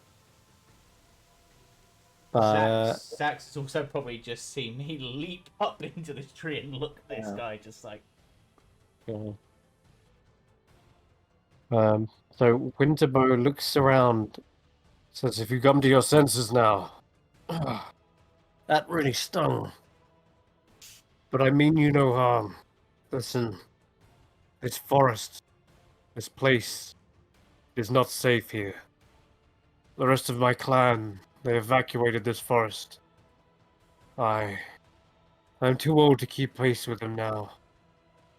But I opted to stay behind to warn weary travelers of the dangers. Creatures, they've come by here, corrupted the ring. They most likely would hunt you had you not stuck together in such a large pack. I can respect that. Strength in the herd. But you must leave. Please. I implore you. And that's kind of going to be his action, just sort of announce this, tell you what's up. And, Juniper has calmed down. She's rather come to her senses, and so Juniper's just probably like shaking it off. Gives you a hug back, Tanwen, but otherwise, no. Yeah. All right, then we finally have this entity. Yes, I rolled bad on initiative. Right at the bottom. Angela. Okay. This lithe figure slowly gets to their feet, Tarquin. And then suddenly, with a burst of speed, they run off the edge of a branch and springboard off of it. And because it's where it's slightly decayed, it's almost springy itself. And he lands without any effort onto the other side. In fact, wow, his speed is incredible. What the? I can go even further. Yep, runs along that branch, sort of twirls around on the spot at the very tip of the branch and brings the flute to their mouth once again. All in all, that is about 60 foot of movement. You just saw it exhibit, Tarquin, and it's still about to do its action as well. The flute plays out, and this time the tune is audible. It plays a different tune, however. We're gonna go with... Well, I can't hear it at least. True, you're the only one who's actually inside the silence, so you're exempt. I'm gonna go with someone's... Yeah, okay. gonna go with the gibbering song. The song is almost nonsensical. It seems to skip beats, but it's also oddly catchy. And I'm gonna need, let's see, everyone who's within. Yeah, pretty much everyone, basically, except for Tarquin. You can all give me another wisdom saving throw. Okay.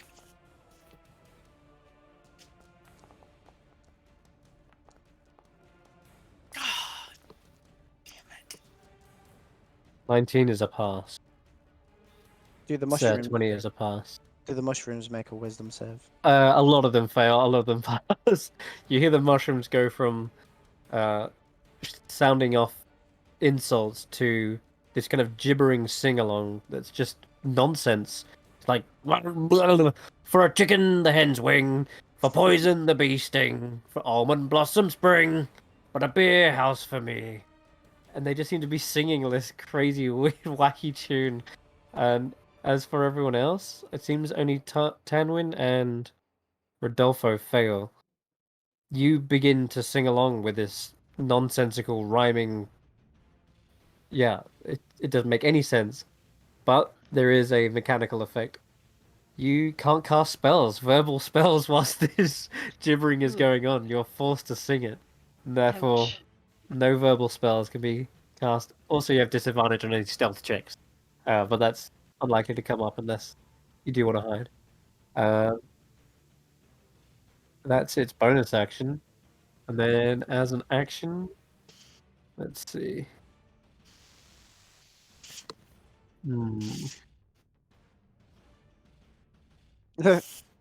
Handwin, it's going for you.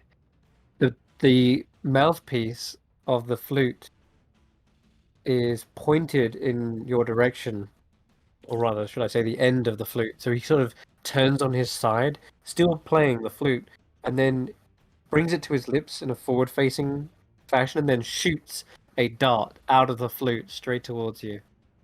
Let's see if we hit. 25.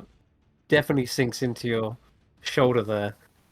Only 5 points of piercing damage, but I need you to make a Constitution saving throw. Okay. Fail. You feel an itching sensation all under your skin. Then it goes into a stabbing sensation, and it feels like your skin just bursts from multiple little pores. And before long, you feel a crawling and skittering sensation all over your body as everyone else witnesses about 100 centipedes crawling out of their skin and engulfing Tanwen. And I'm gonna roll that onto initiative as well. Actually, let's just have it go straight after. Makes sense. Yeah. Give it for initiative. And as they bite into you, you take. So are they Ooh, bursting out of my skin, or did they they just do. appear on top? It feels like they came out of your skin. It's Okay. incredibly uncomfortable. But they actually don't manage to get a good bite out of you. Perhaps your own swarm rallies into action and tries to defend yourself. And they seem to be at war, centipedes versus wasps, moths, and dragonflies. But they actually keep them at bay and prevent them from biting back into you. Okay, but that's it. That's going to be their whole go. Okay. Tanwen, it's your All right. go. This swarm is on your space, like it's engulfing you. Right. And I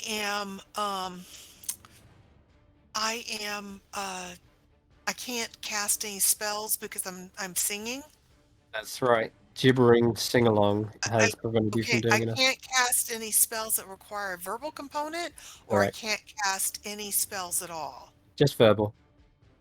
Okay. All right.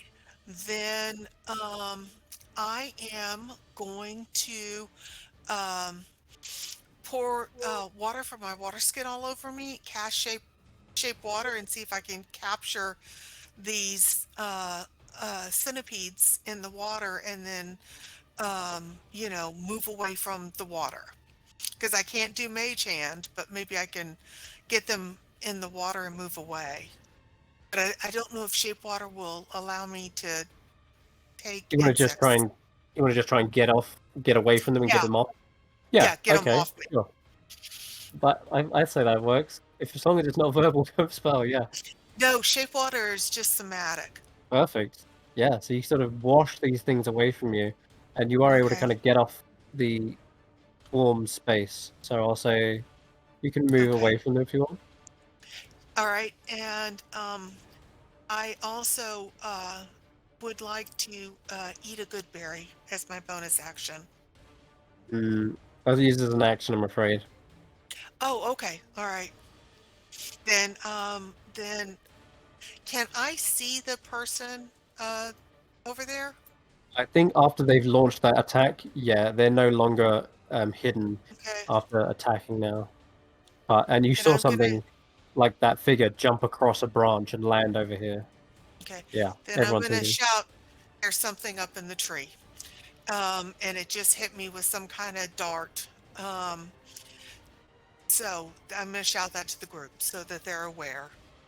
A couple of the moths that you were talking to earlier, they sort of fly over behind them and illuminate their silhouette, kind of making them more obvious, in fact. And you Oh, hear perhaps a little whisper saying, "This is the one that was watching." and I'm singing still. And I am gonna thank you moths, even though I'm having to sing it and make up silly rhymes as I go. I can't carry a tune in a bucket, but I'm still grateful for you. Beautiful. Rodolfo. Oh wait, sorry, Morgott. Why am I saying Rodolfo? Morgott is unable to get up there in any reasonable time. Oh, actually, we got hop. We haven't got rabbit hop. We do have standing leap. Why not? They'll have to run up to the tree trunk, use an action to dash, and standing leap all the way up into the tree and clamber on it. They haven't got as good a balance. I'm gonna give them a quick acrobatics check just to see if they can balance up here. They're just holding on to the branch. They're not standing on it. They're just clambering over the branch. I cannot get up to them very easily. Tarquin, give me a hand. Oh wait, did I give?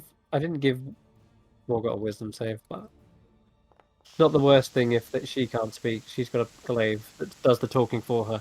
Yeah, unfortunately, she's just spitting out nonsense. I sit back down. I stand back up. I'm a frog. That's it. Doesn't even rhyme. Just says that. All right, so Solomon, go ahead.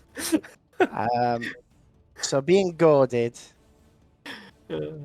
Uh, by this mushroom, is that the best that you've got? You see the ice spikes mhm. get larger as they sort of twist and turn and start to break. And I'm gonna be casting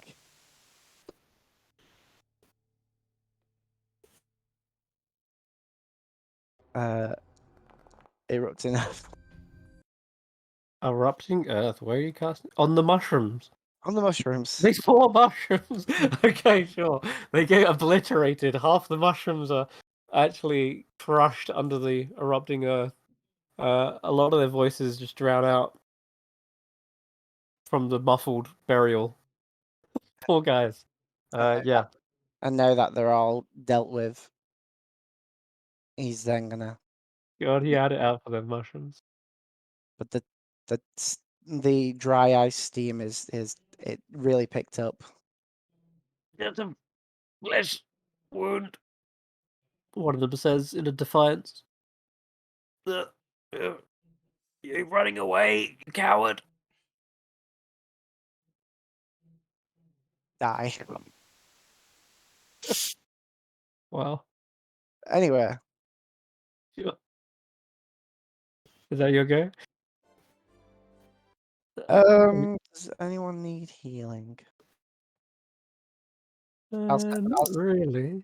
I'm not bad enough. I save it. Yeah. All Because right. I get short rest out of what I've got right now. All right. I'll save it. Okay. All right. Winterbow spots this creature as well, and looking up into the branches, pulls out their longbow. But Xaxx, you're up now. Alright. Yeah, Jig is up. Can't really do much in terms of stealthing, so I'm just gonna shoot him. Where is it?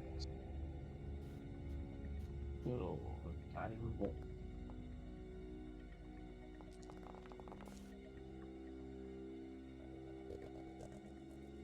Got a bit of cover, but I think a Does a 24 is 24 not still going to hit? have any issue. Yeah, even with cover, you managed to guide it all into its form.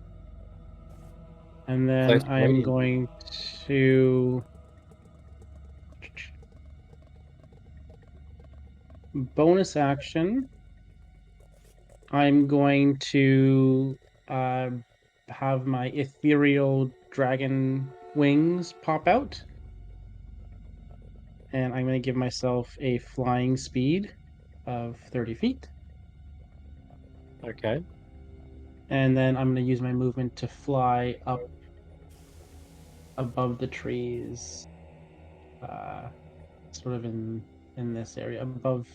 How high do you a want to little bit go? above Tarquin.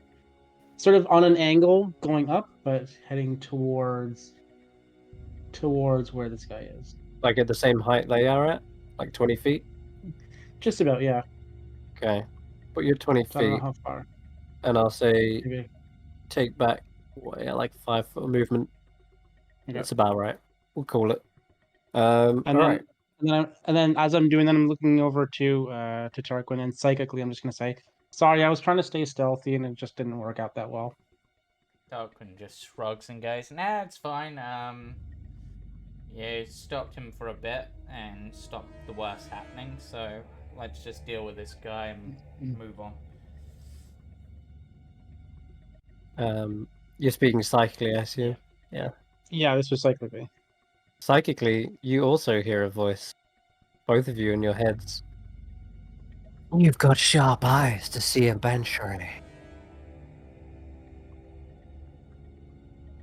Oh, I didn't expect that. And you got a sharp brain to intercept our telepathic communication? Oh, yes. What I hear sharp all the eyes you sound. have? Sharper darts, too.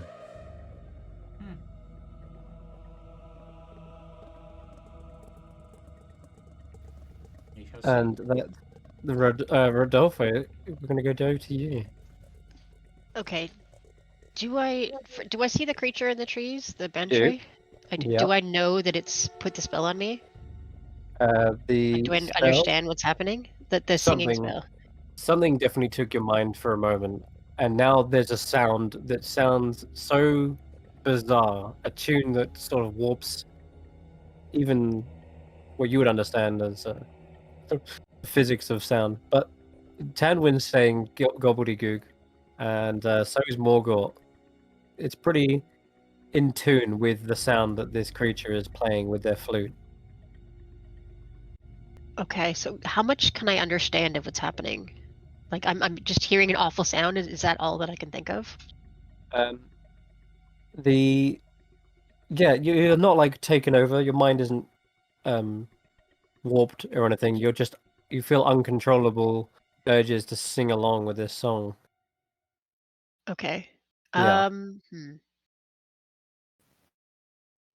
Do I see the others attacking the creature? Yep. Okay. So all I'm gonna do then is I'm going to try and sing my own song very loudly to try and block it out with my own singing. And I'm going to fire an old crossbow at the thing that the others are trying to hit. Yeah, sure. That will work. Crossbow. You can see yourself tapping your foot to the beat. Oh god, you hit star. Oh no! Oh no! Wait a minute, how did I do that? I don't know. Oh no, I targeted the wrong thing. Sorry. Star Je puffs, regrette. puffs away as Prisma saves Star from a world of hurt. She is a child after all. Sorry. Poor Star. Oops. Don't worry, everyone. No displacer kittens were hurt in the making of this. That was just a blooper. That was a blooper. Okay, let's try it again. I'll keep your roll. That's fine. 21 to Okay. hit, 100%. But you've done 3 points in piercing instead. Okay, 3. 3 is fine. Yeah, we're taking your original roll. Sink. Alouette, arrow- alouette, alouette, je te plumerai. Je te plumerai la tête, je te plumerai la tête, la tête, la tête, alouette, alouette. And he's going on like this. Beautiful. Slightly out of tune, and it's really annoying. Tarquin, back to you.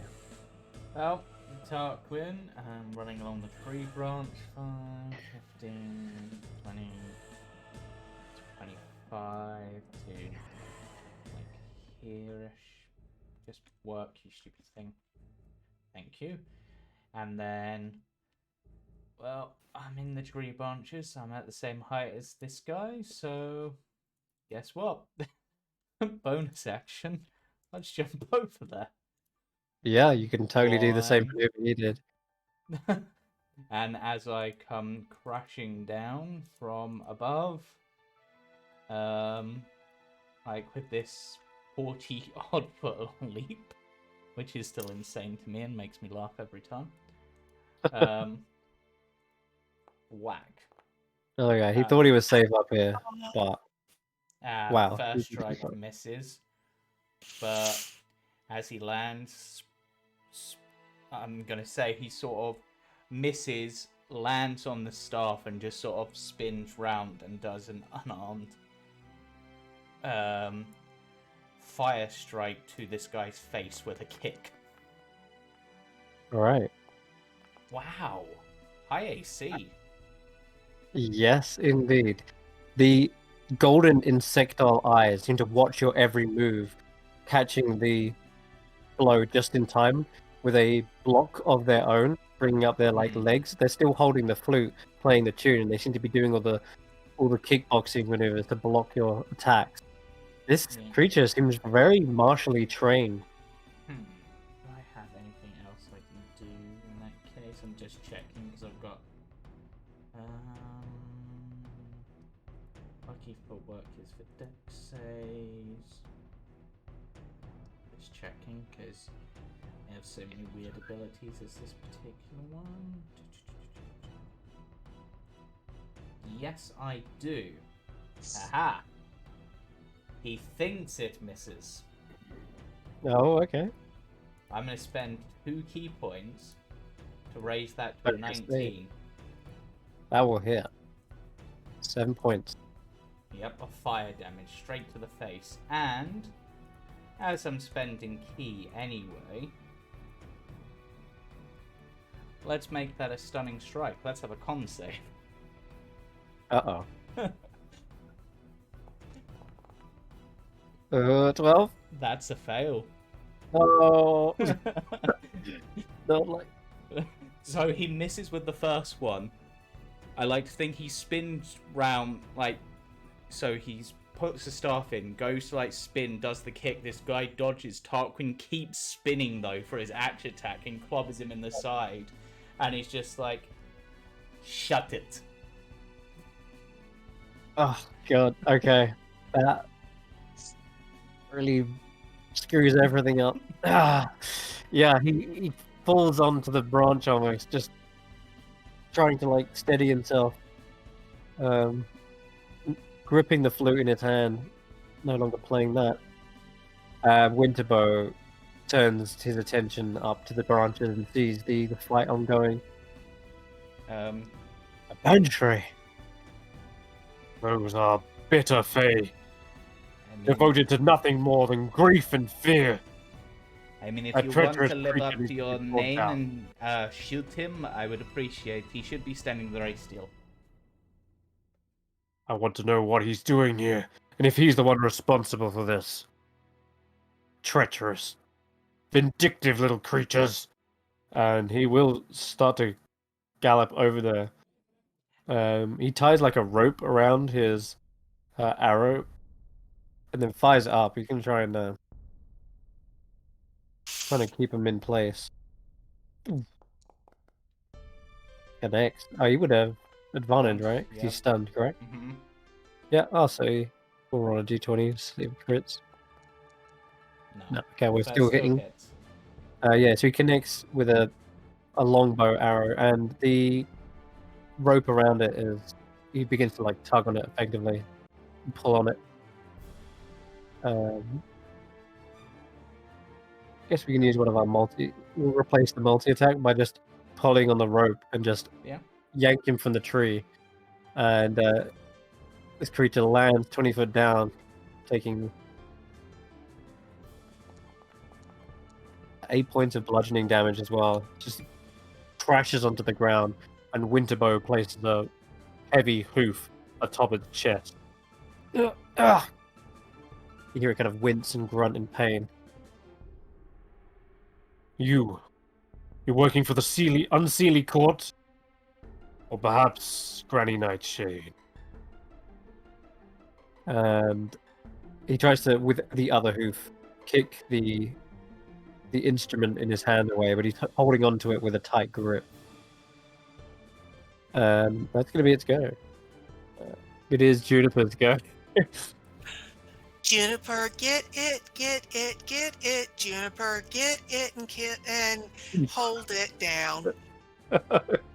All right, Juniper can definitely rush in and add the pin. Do you want to just give it an athletics check? Me? Yeah, give me strength on Juniper to like just pin this thing. How do I roll for Juniper? So you should be able to double click Juniper's token. Oh, okay. Yeah, and then just click strength. That should do the job. Whoa! Natural 20. Juniper's pissed after having their mind played with. And I'm gonna roll this thing. I mean, it's stunned anyway, right? So it doesn't really make much difference. Juniper is placing their full monstrosity weight on top of this creature. Practically sits on its chest, crushing his ribs. At that point, I will say that he lets go of the flute, and by the same means, his weapon, because you've seen it as a blow dart, and it also vanishes from his grasp.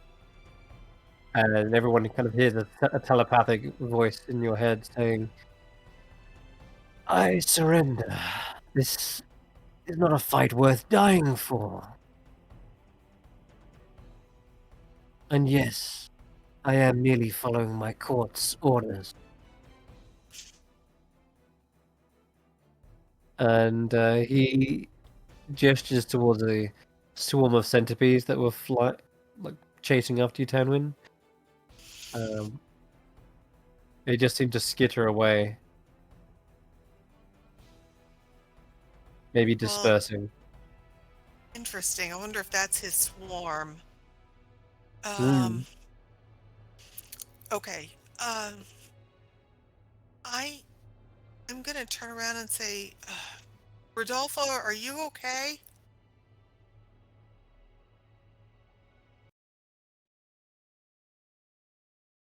Yeah, we can end combat effectively unless you do want to resume combat. But yeah, you can freely talk. Is everybody else okay? Do we know what was that? I don't know, but I'm gonna go find out. So, according to it and to our Winterbow, I think you said your name was, it's a Banshray and seems to be working for the Unseelie Court and is a being of grief and basically mischief, right, Winterbow? That's kind of what you said? Yes, they are far more dangerous than they may appear. Their frail appearance suggests, rather. Yeah, honestly, they were quite dodgy. I had to pull out a couple of new tricks that worked out recently. So, are you responsible for the destruction of, well, the corruption of what's left of that? Oh my God, Solomon, what did you do? Mushrooms. They're dead. What? There is What? like nothing left of this mushroom ring. Solomon's wrecked it. He They got what basically they deserved. isn't erupting Fine. earth basically the druid equivalent of a fireball. Yeah, No, almost. not quite. It's 3d12. Yeah. But And yeah, 3d12, 8d6, it's close. It's yeah, a I shame. grab the It's a flute. shame you didn't get to hear my next song, the Traveler's Tune.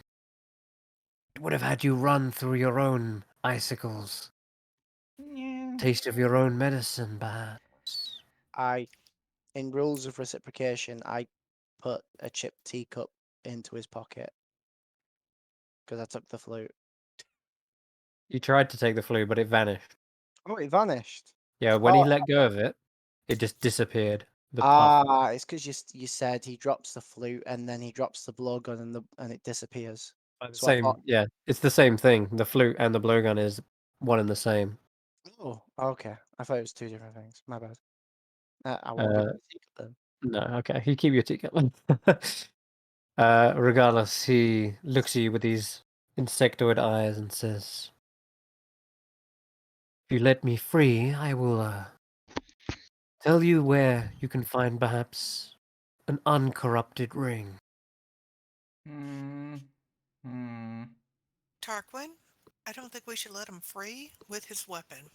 Hmm. Well, He gives us a his weapon kind of disappeared. I'm guessing you can just summon that back when you want. right, exactly. So if he gives us his weapon and we can destroy the weapon, Hmm. but nobody should have to go through that. And Well, let's just hold on a second.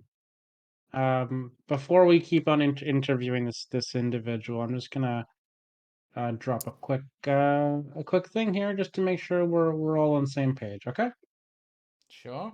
okay, So give me 1 second here. You're right to not trust I this. just need to These think creatures through my typically live. mind. Where is it here? They typically coort with other evil fae. What would happen if we removed his ooh, lips? He Let's has just none. go. Yeah. A distinction Everybody about needs to them. make a charisma saving throw. Ah, yes. I'm gonna say. So the weird one about Zone of Truth is it applies every 6 seconds. Yeah. So I'm not gonna even roll for this guy's save because he will eventually fail in the course of a minute or so, however long it lasts.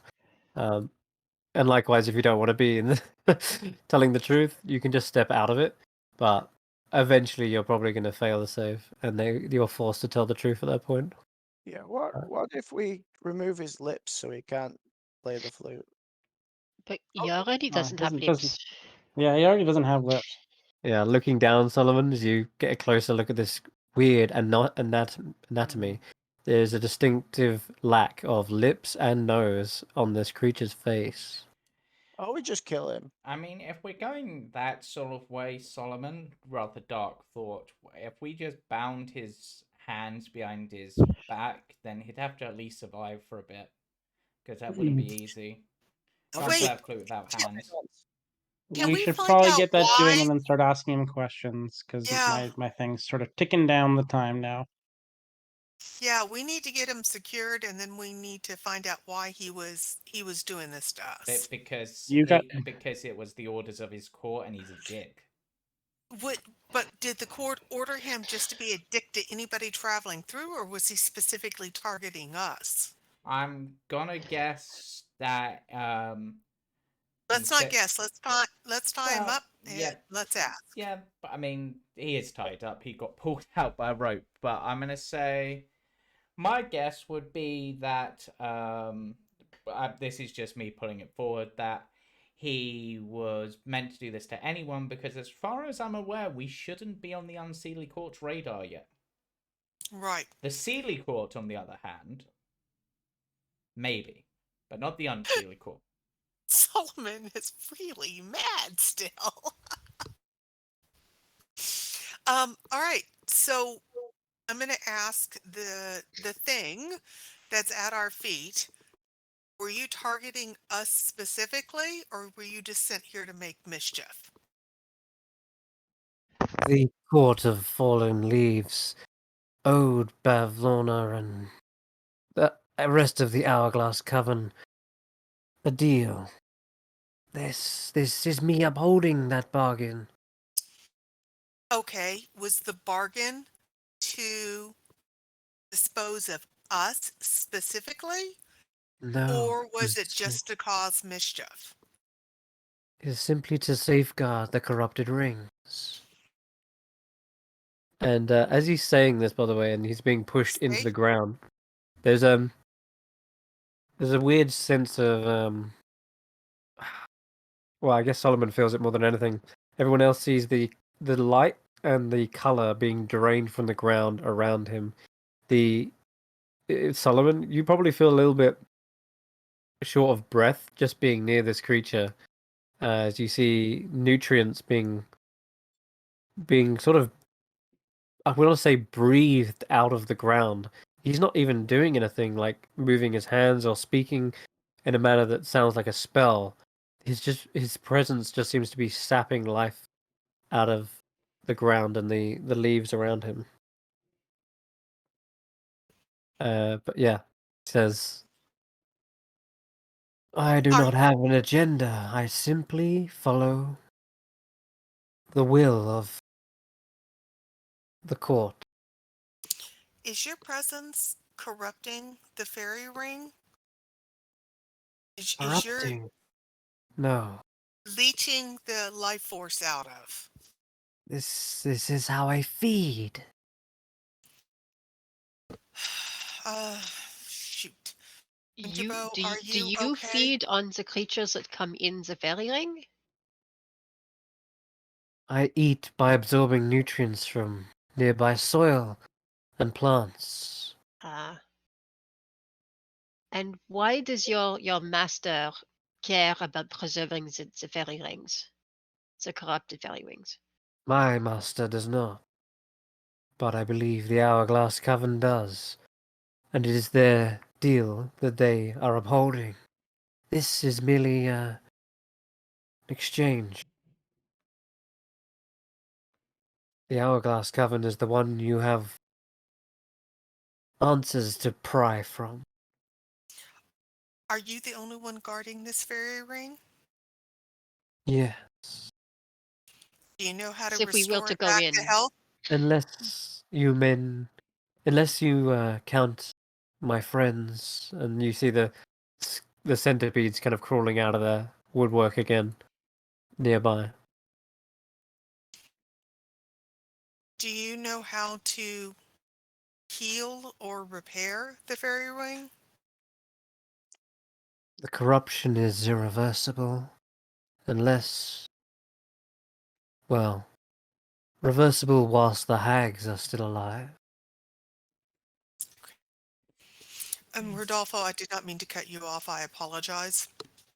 oh no, I wanted to know what happened if we were to go in and use the fairy ring the way it is corrupted right now. You would not be able to, especially since they are all executed, thanks to your friend. I mean, before, what would have happened? They are unable to transport in their current state. Hmm. They don't even resemble campestries. The lack of face, the lack of song, means that this ring is long gone. They are simply awakened mushrooms brought to life by Granny Nightshade. Anyone else find it slightly ironic that the guy who plays music is defending the mushroom ring that has lost its ability to have song? Kind of a weird choice. That is why they chose to send me. I have a way to change song.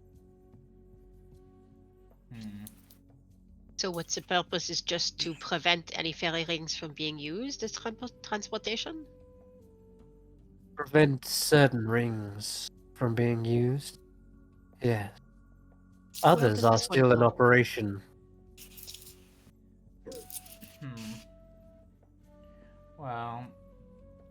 the fairy ring would have been convenient, but it's not a necessity for us. And that means that the hags are in deeper than we thought. They've not just disposed of Zybilna or sealed her away, whatever they've done. They've also made it deals with the Unseelie Court, which... But then again, we've technically made deals with the Seelie Court, which could result in bad things, but that's, well, sort of, like, giving them information, but, like... Anyway, trying to Seems I'm simply a soldier on the other side of this war. But we Yes. need not kill each other over Exactly. our court's discretions. Yes. He tries to stand up again. Juniper slams him back down to the ground. I have an idea. Winterbow, you said you'd stay behind to stop people using the corrupted fairy rings, right? It's kind And more so, warn other travelers that this place is no longer safe. Would you, I realize this is perhaps asking a lot, but we're kind of, one of a better word, trying to restore things back to the way they were before the hag's influence. And we're kind of on certain deadlines in regards to that. So, would you be able to keep an eye on this, to use his words, kind of, prisoner of war, you know, just make sure he doesn't get up to any mischief, you know, keep him tied up or fed, watered, whatever, but, you know. You seem to have a sound decision making. This I can do, but I am alone now. The rest of my tribe, their clan, have galloped to the safety beyond the mist. This might be a slightly odd question. You wouldn't happen to know how to get to the palace, would you? It is those same mists that also disorientate travelers, make them lose their way. Afraid that I know not the way to the palace.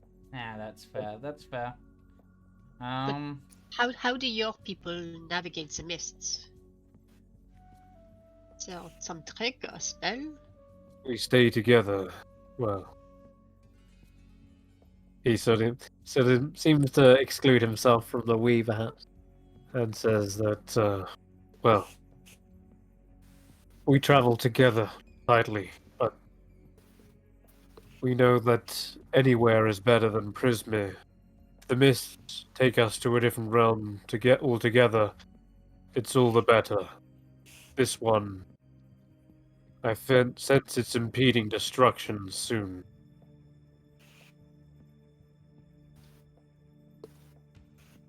Warring courts, corruption, the Hourglass Coven.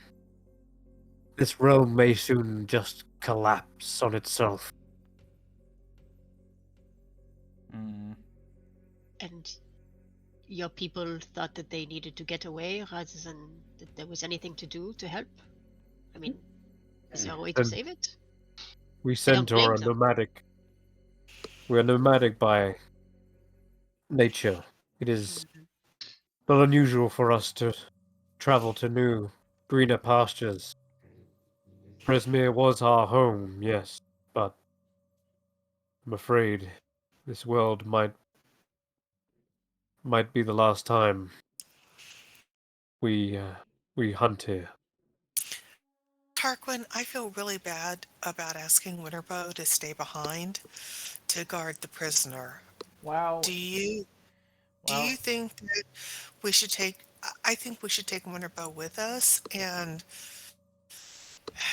well, if the creature will give us his flute for us to destroy, we can just leave him behind. The thing is, I don't think his flute is going to be Actually, that's a good question. Bantry, can your flute be destroyed? My flute. You seem to take issue with my instrument. It is. Well, your Did you not- strokes were what caused the mischief, so... Yeah, I take a lot of issue to things crawling all over me and erupting out of my skin. So yeah, I'm taking a lot of issue right now. You and I are not too dissimilar, perhaps.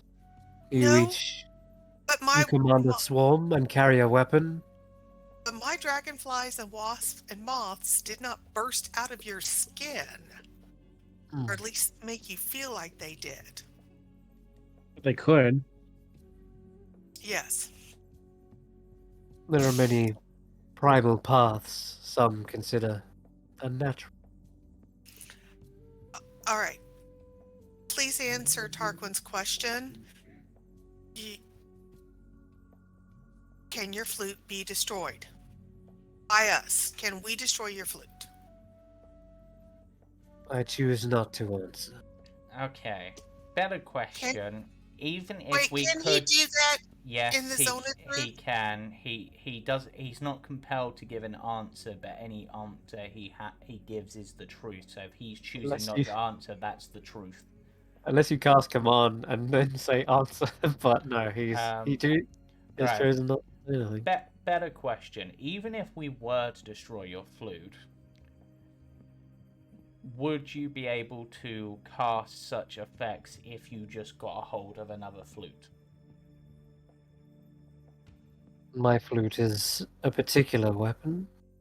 Well, instrument. The purpose and function is,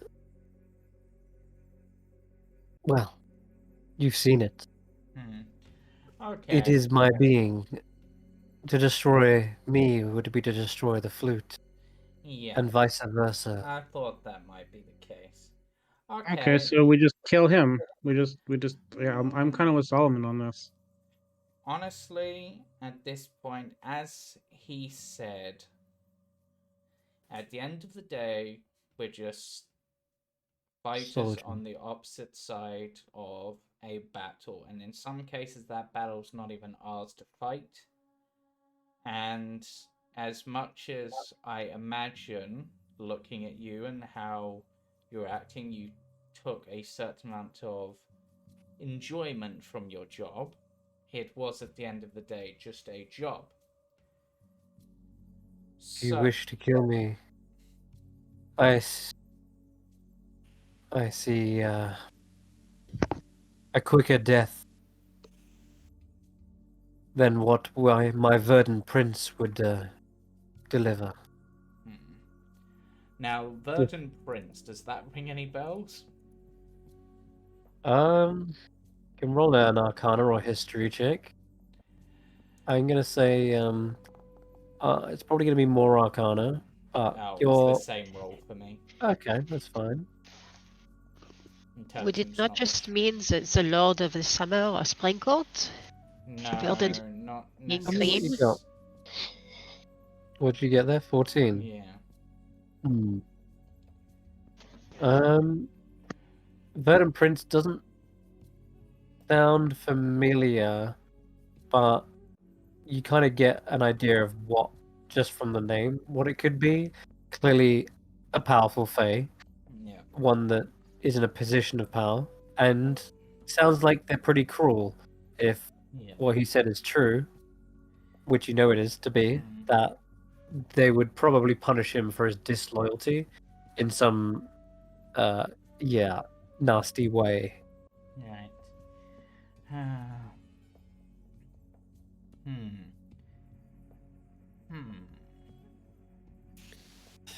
Okay, All right. I've got a particularly interesting idea.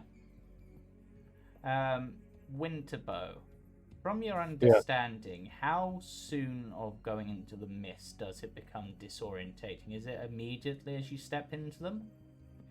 Yes, you will be blind. You'll lose your way.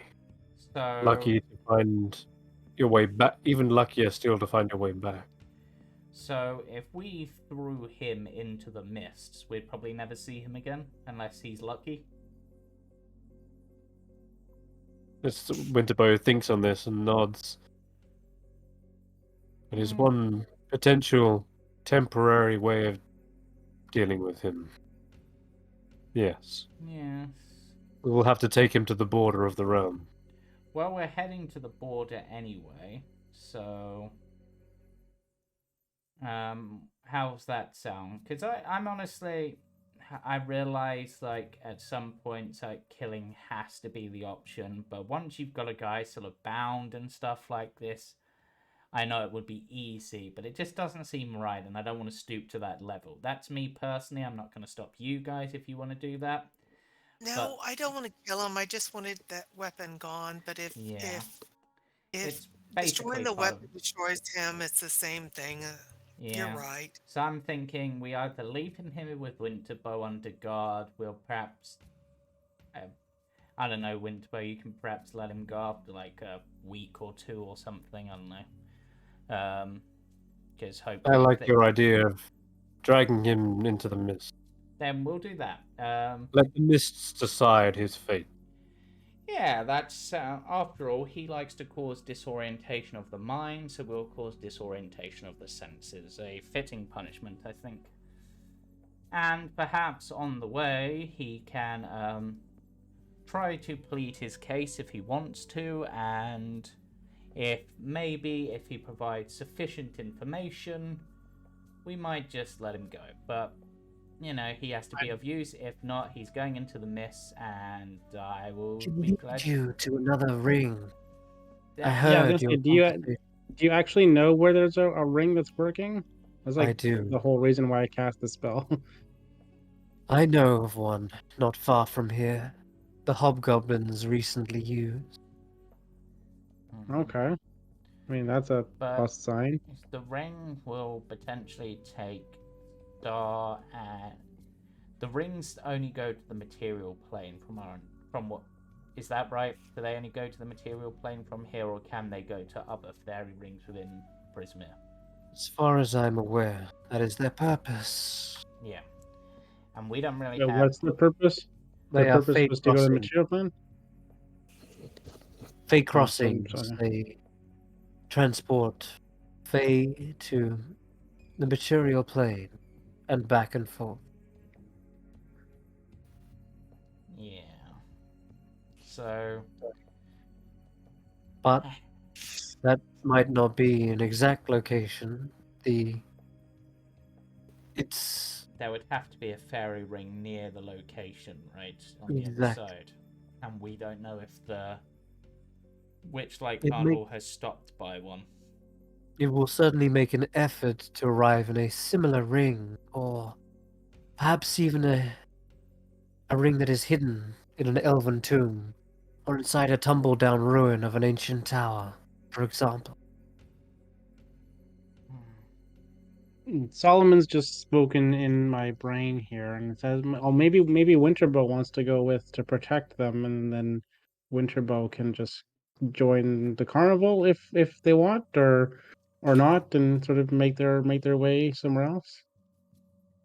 I mean, if you're looking for a future and a family of sorts, the Witchlight Carnival is always looking for new people, and there And is at these are least one centaur there. these are two young creatures very much in need of guidance and protection from an elder. Centaur lives there? Well, It would be good to rekindle with my own kind. yeah, I mean, I'm not sure if they've always been a centaur, but they are a Lava centaur Claw. now. Lava Yeah, Claw she's gonna a centaur now. Maybe. But yeah. So okay then. It is decided. And Winterbow continues to bind this creature, Banshray, in rope, keeping his hands taut. You lead I us think we to should the gag next him as ring. well. I The what? think we should gag him because we don't know how he calls that flute up. He doesn't have a mouth to gag. Nope. What are you going to do? No. Just smother him? If you look at the picture, it said he has no lips, but you can see an opening where he's blowing. If you send, You want can we another type pull, of image? yeah, can we pull the pop-up up? Here's a sure. This is one image, and Right, see his mouth? It's right above. It's I don't right. think that's a mouth. I think that's part of the flute. tell you what. Here's Oh, That is the okay. mouthpiece, yes. here's another type of banshee you might be interested in seeing in the chat, and Okay. I'll show you the full size. You can see they are Oh, yeah. Okay, I white can see it clearly alien-looking now. creatures, I'm very sorry. insectoid-like. No, but You just like put a bag over his head or something, so it's like double disoriented. Sure, if you wish. But if how is you, he going to guide us if he can't see? yeah, that's true. Ah, yeah. I assure you I don't mean you any more harm, so long as you let me free once we get to the ring. Perhaps that will prove my willingness to help. I feel, looking at the others, as much as this guy's probably going to cause more mischief, honestly, if we try to deal with every mischief maker we run into, and like, we're going to be here forever. So, and we want to get this done as quickly as possible, so I think that's a fair deal. We'll let him on his way. As when Send him to the mist. This is good. If you kill Merciful indiscriminately, even. if you kill indiscriminately, you will have done more damage than good. And he gestures towards the fairy ring, which lies in pieces, smashed mushrooms, icicles piercing the ground. I thought autumn had its decaying features, but winter is just as harsh.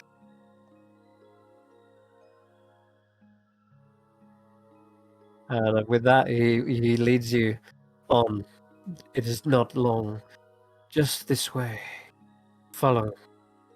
And as he says follow, you see a bunch of centipedes crawling out of rotten logs, out of the mud, and they are all following along with him as well.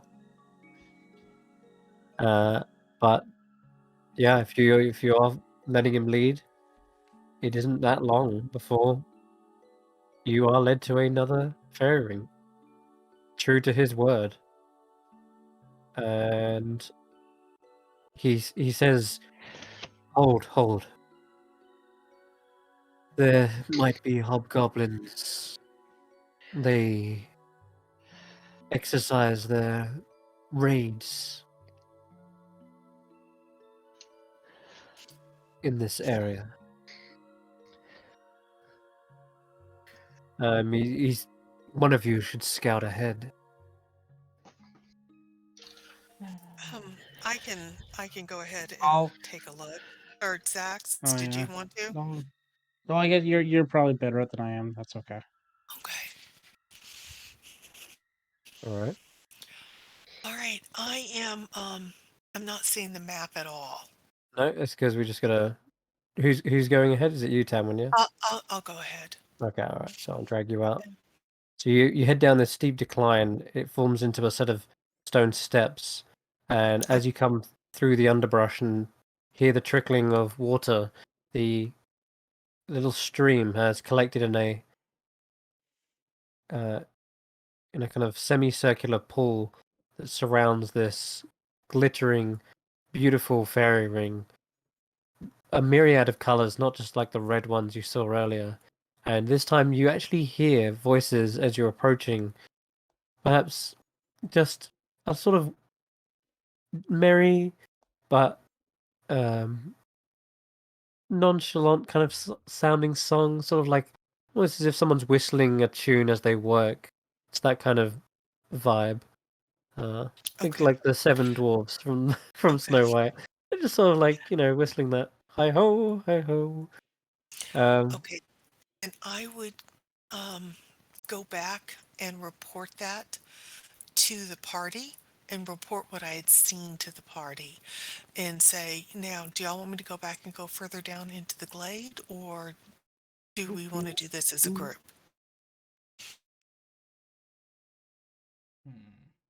Hmm.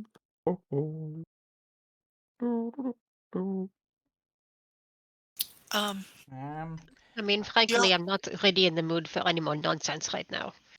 okay, let, Yeah, we are running out of time. let's just I, let's just I, move forward as a group, and if we get attacked, we can deal with it. Otherwise, we can just deal with it as it is. okay. All right. Okay. Okay. Mhm. All right. So I'll reveal the map as you approach. You see that these are actual campestries. They're little happy faces smiling from ear to ear, and they spot you, and then they also sort of pick up their tune, and they're like, "Oh, someone to join in our song! Come, come, join Oh, it in, join in, join in the mushroom song." And we will always do that, and we'll sing along. um, I Oh. cast grass spike. No, I'm kidding. yeah, Tarquin no, attempts to sing along, and we'll nudge our Cordelia sound system. Just sing along because we have our campestry sings. Taps its feet, and you can see Cordelia is shaking its wagon. Campestries gather around you, and they seem to like dance in a little circle. You've reached the fairy ring. How can we help you? Well, Oh, campestries. These ones smell a lot more delicious than the last one we were at. no, no, Xaxx, don't eat them. Please don't eat them. We need it. We need a good fairy ring. so Well, I didn't say I was Actually, eating them. I just that's a said that. good instinct. So, good smelling things is probably Yeah, healthier, yeah. less poisonous. I don't see the rest of the group. Oh, I'll say the rest of the group is here. I'm not gonna bother dragging everyone's tokens on, but here, look, Okay. Okay. have the carnival cards token from the map. You're all here though, don't worry. Okay. It seems very, very safe. These campestries are singing and dancing without a care in the world. And if there was something deadly right, nearby, maybe they would have scarpered. right. But they're like, it's safe, it's safe. Come gather round and sing. Is Right. it weird that I trust them the way I didn't trust the other one? No, honestly, it makes sense. Campestria are normally pretty chill. They're normally really good singers. One day I want to meet like a punk rock campestry, but that's just a personal goal of mine. Um, anyway, so fairy ring. We have three people we would like. Well, a displacer beast, a halfling, and the problem with sending the halfling back is we don't know whether. If we send someone through you, will you be able to send them straight back? If there's an issue. Do you know the song? The song to transport everyone. No, but would you be willing to teach? We'll learn it. Yeah, we'll happily learn it. Oh, you're Can't very carry eager. a tune. Has anyone Yeah. here taken singing lessons before? No, I have not. Can't carry a tune in a bucket, but I'll try. I, Mermaids are May really good singers. I, I, Anyone may met any make you all mermaids? weep and I have. sigh. Oh, and did she give you singing lessons? Yeah, she did. It was. I didn't do particularly well, but I'm not terrible. My performance tends to be more of a physical, more the dance than the singing side, but I can at least hit some notes. And I'm sure you'll have an advantage. Step right up, step right up. We'll teach you the song. Okay. Wait, is it the people who are being transported who need to sing the song, or do we need to sing the song on the outside to transport them on the inside? Ah, la la la la. They seem to just be singing and not perhaps hearing your question quite as well. But that is a good question. I'll tell you what. Anyone who wants to sort of figure out how this really works, they can give me an Arcana check. There is a weird aura of conjuration, Rodolfo. This time, there's no transmutation on the campestry. Okay. I didn't think I'd know. Thank you, Rodolfo. You're the only one who Literally actually right passed. It's a DC 20. Sense, Yeah, because she's our magician. Well, I Fine, Right. literally, yeah. I literally couldn't pass. no, yeah. Believe it or not, this is a way more complex than what anyone had imagined. It sounds very charming and a little sing-along. How hard can it be? But Rodolfo, the intricacies of planar travel, there's much more going on than these friendly little campestries are letting on. Each Yeah, like syllable needs to... Rodolfo was not trusting of these happy little idiot mushroom things are going to do this incredibly complex magic for free. Like he's very Exactly. suspicious of the whole thing. So yeah.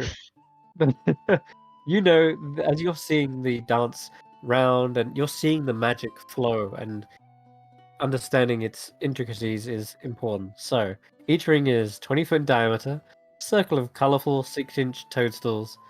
But in order to transport, you need to activate the Fey Crossing. It is as as you can understand, there is a certain what's the word, motion similar to how an incantation would need somatic components. And you can see 3 of them spinning widdershins, and they actually start to sing that as they go. They're like, 3 sorry, start again. 3 turns widdershins and off we go. And they start doing just that, like spinning around. And you see that swirling begin to sort of activate the Fey Crossing. And you also know that you will need yes. Yes, you will need something else. You need 3 spins turnwise to go to and fro. Sure. It fit the rhyme. Does make sense. Sure, we'll add that verse adds on. Why not? The conjuration begins to radiate more. But yeah, there's, as I say, more things There's that more you to it. understand how it works more Yep. than anyone. And you can start to sort of organize people into where they need to stand and what they need to sing. So Okay, let's see. yeah. Who are we taking? Well, Okay, so I need someone to send over there, and you need to be opposite them, and we need one person on diagonal over here, and he'll start directing people over, trying to get people in the right reference point from where he can tell. Presumably, Yeah, I don't know. Presumably, the detect magic is like leaving marks on the floor, like in a theater. Like this is where you need to stand. I like that. Yeah, little spotlights. Yeah. Okay. I've got to find all these other potions.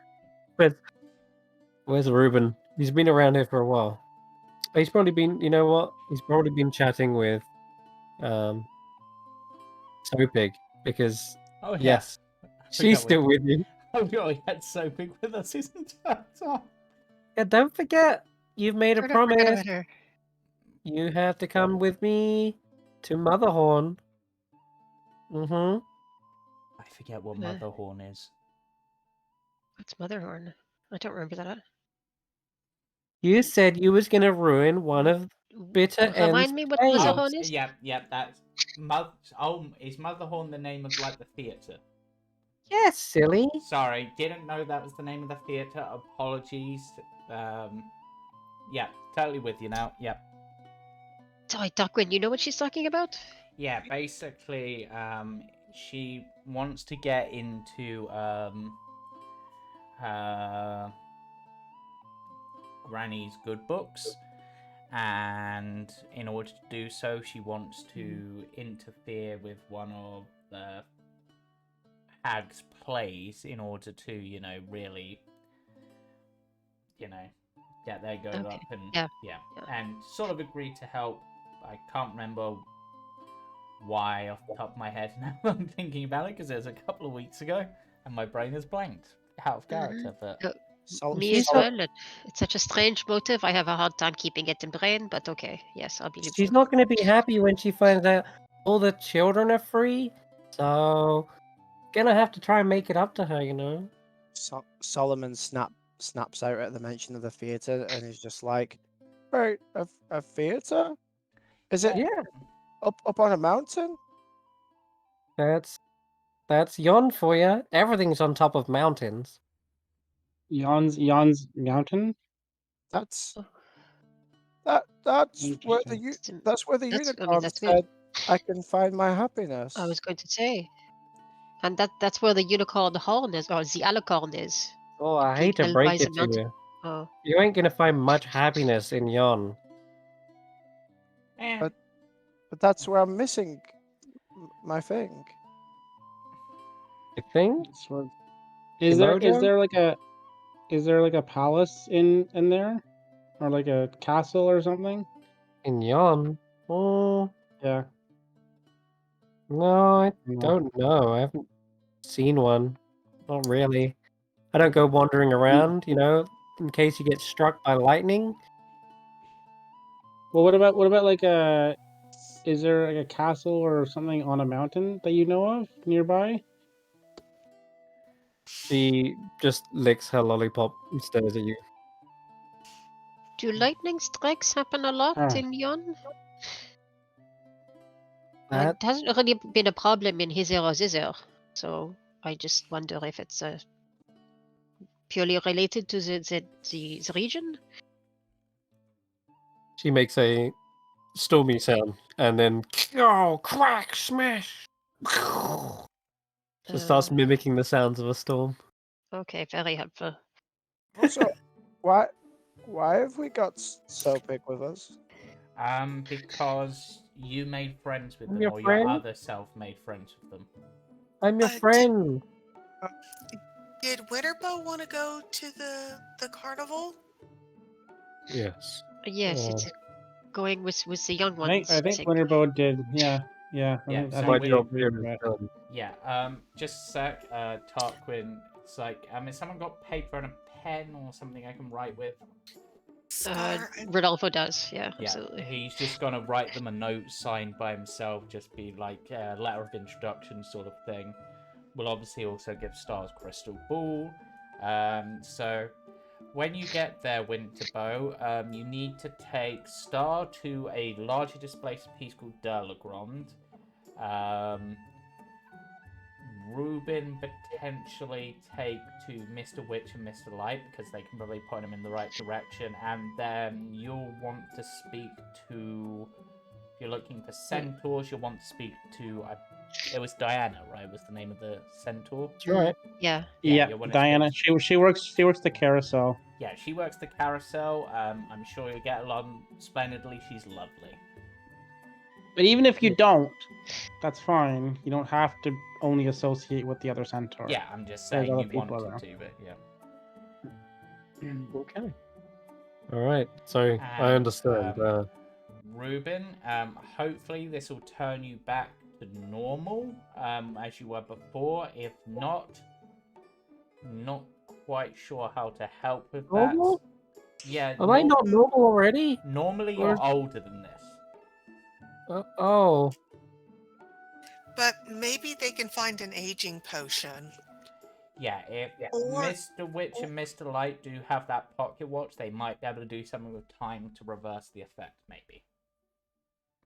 Oh, And okay. If not, Or stay we're with gonna the miss- carnival, and we'll try to deal with it when we get back.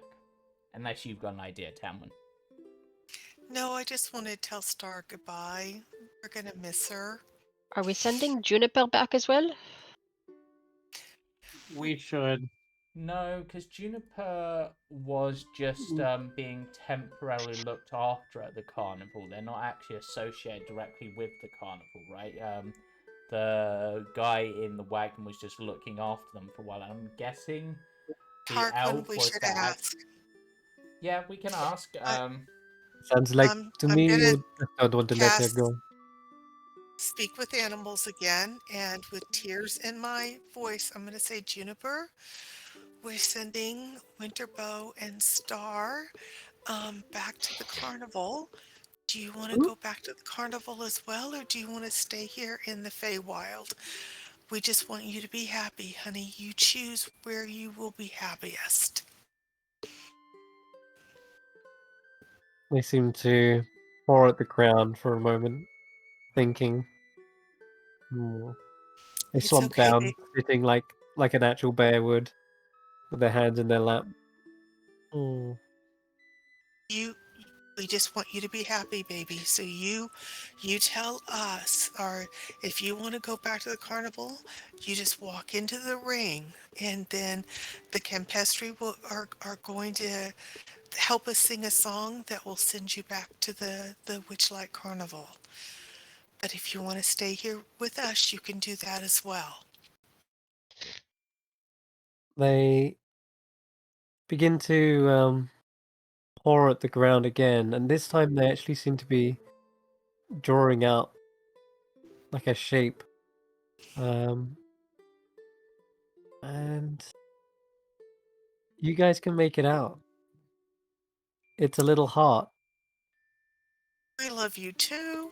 We do. I Ooh. have loved you since I first met you, and I've never stopped loving you. And they Oh, she point has. Mhm. they point at the heart and they go, "Two, two."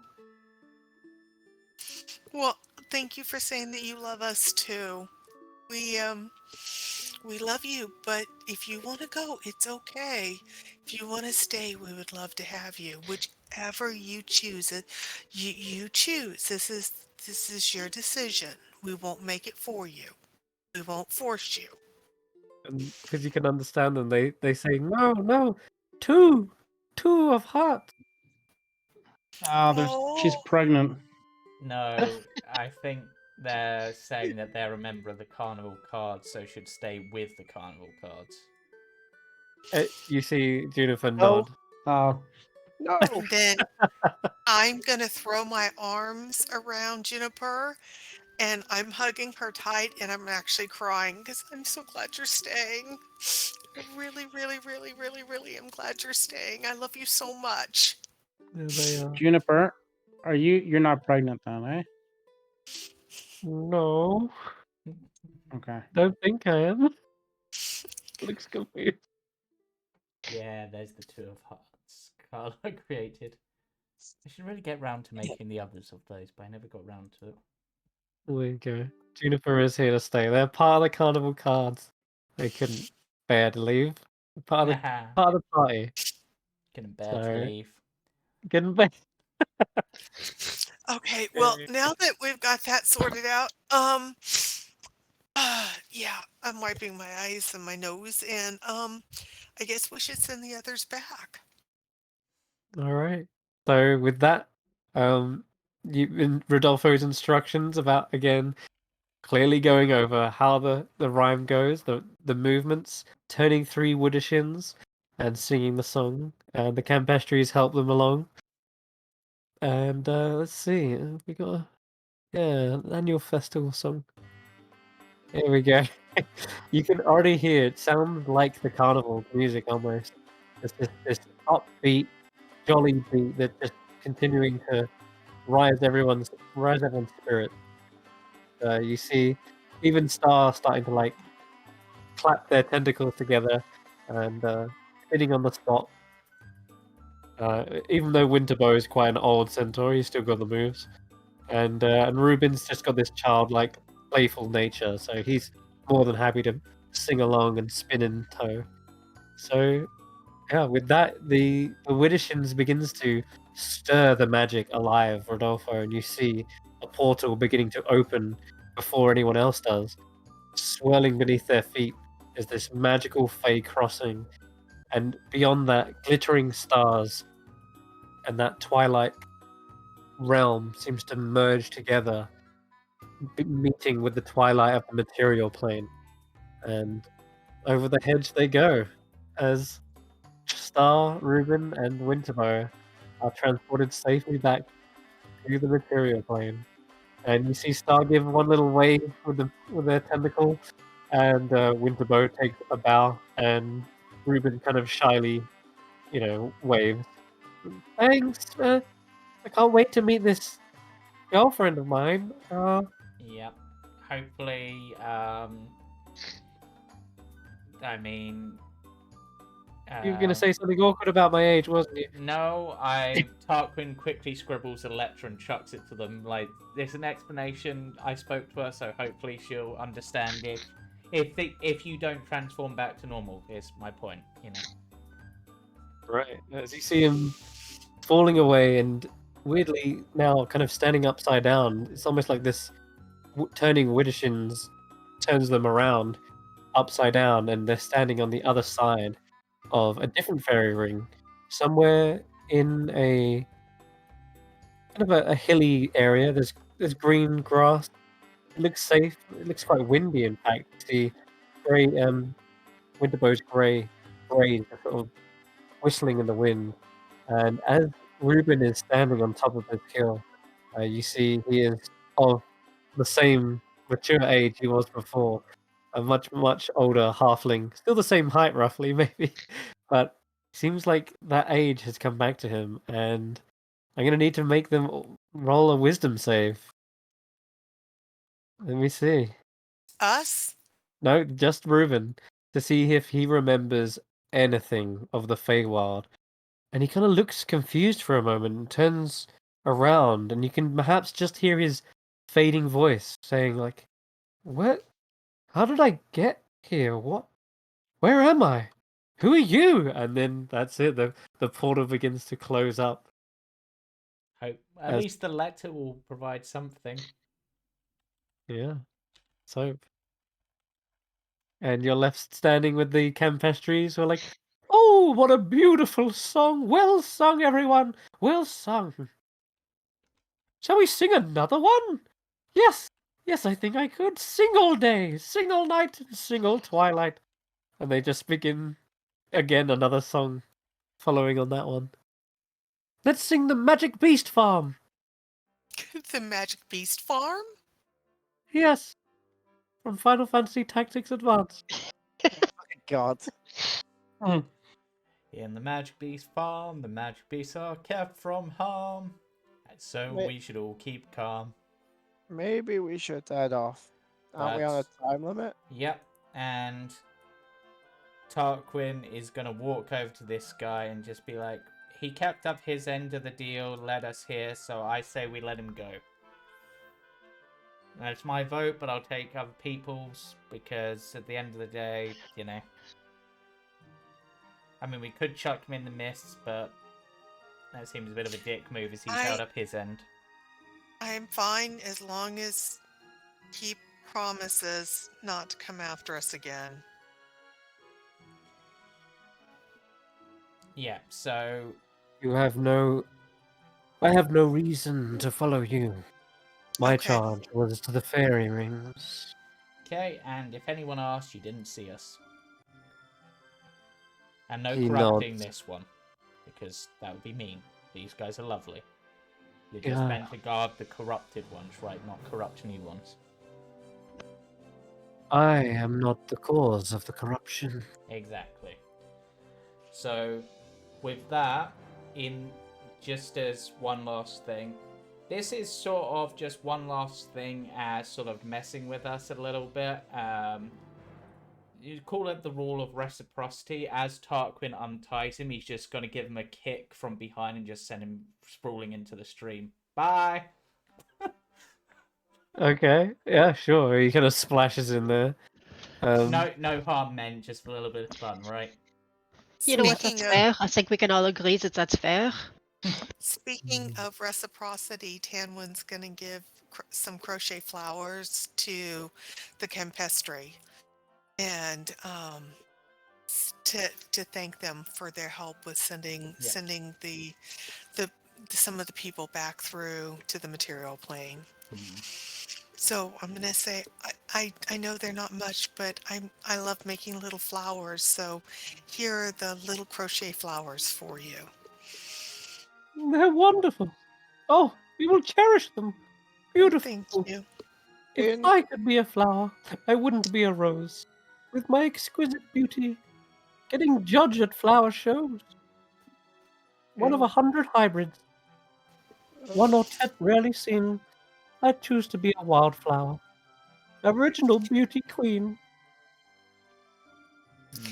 My granny says wildflowers are actually the best flowers because they survive all by themselves and they thrive in where more delicate flowers wouldn't. She says, and they bring happiness and joy out into the wilds and the wilderness. That's what we do. I've Yes, got you do. I've got a little joke / riddle for you, Campestry, as we're talking about flowers. What do you call the child of a tulip and a daisy? Tulip and a daisy. What do you call a child of a tulip and a daisy? To daisies. Daisies? To daisies. As in, like, Oh. today. To daisies. Oh! They Um, all titter and laugh to themselves. They find it hilarious. Solomon, Morgoth's like, ugh. Solomon quickly nips back to the Walks wagon, and as he's coming back, he says, "I think it's only fair that in the spirit of sending things back with their own kind, that we should leave this one here as well." And he's come back with our radio, Oh, your radio. the Campestre. Yeah, he's tuned into the Feywild radio. And yeah, I just put him down with the rest of the Campestre. We stopped this one from being eaten. Oh, am I going home? Yeah. you can be Oh. with this circle now, assuming they accept you as one of their ring. Oh, yes. Oh. And they all join in. Like, excellent. We need a high C. Yep. Ah. Well, he has been traveling with me, and I'm a pirate, so he should know all about the high seas. Yes, I've picked up a few shanties. Alright. Then I guess with that... Actually fills in the gap. Look, I don't even plan for this, but that one mushroom does actually fill the little gap. Perfect. Then I suppose at this point, it's yo-ho, off to Hither we go. Farewell. Yep, Mind your step. yep. And enjoy your singing, and hopefully your song will never end, because it's quite nice to listen to. Nice. And as for the brand share, they've sort of slunk away, fearful of the owlbear from changing their mind. I think she's the only one that would potentially just eat them for the sake of it. But they just slink away into the undergrowth, probably backflipping off a branch and just blending in with the surroundings.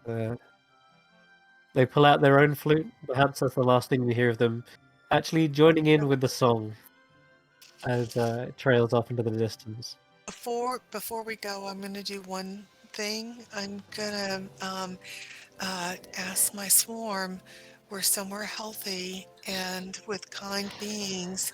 If any of y'all want to stay behind, I will not be upset. So if any of the moths or the wasps or even my beautiful dragonflies want to stay at the fairy ring, you can do so. They look around, and you can see the majority of insects around the fairy ring are fireflies. And, well, your dragonflies will probably just eat them. So maybe to keep the natural ecosystem, they should stay with you. They don't Okay. want to abandon you. They're the gathering swarm. It's not a dispersing swarm. If anything, the fireflies should be joining you.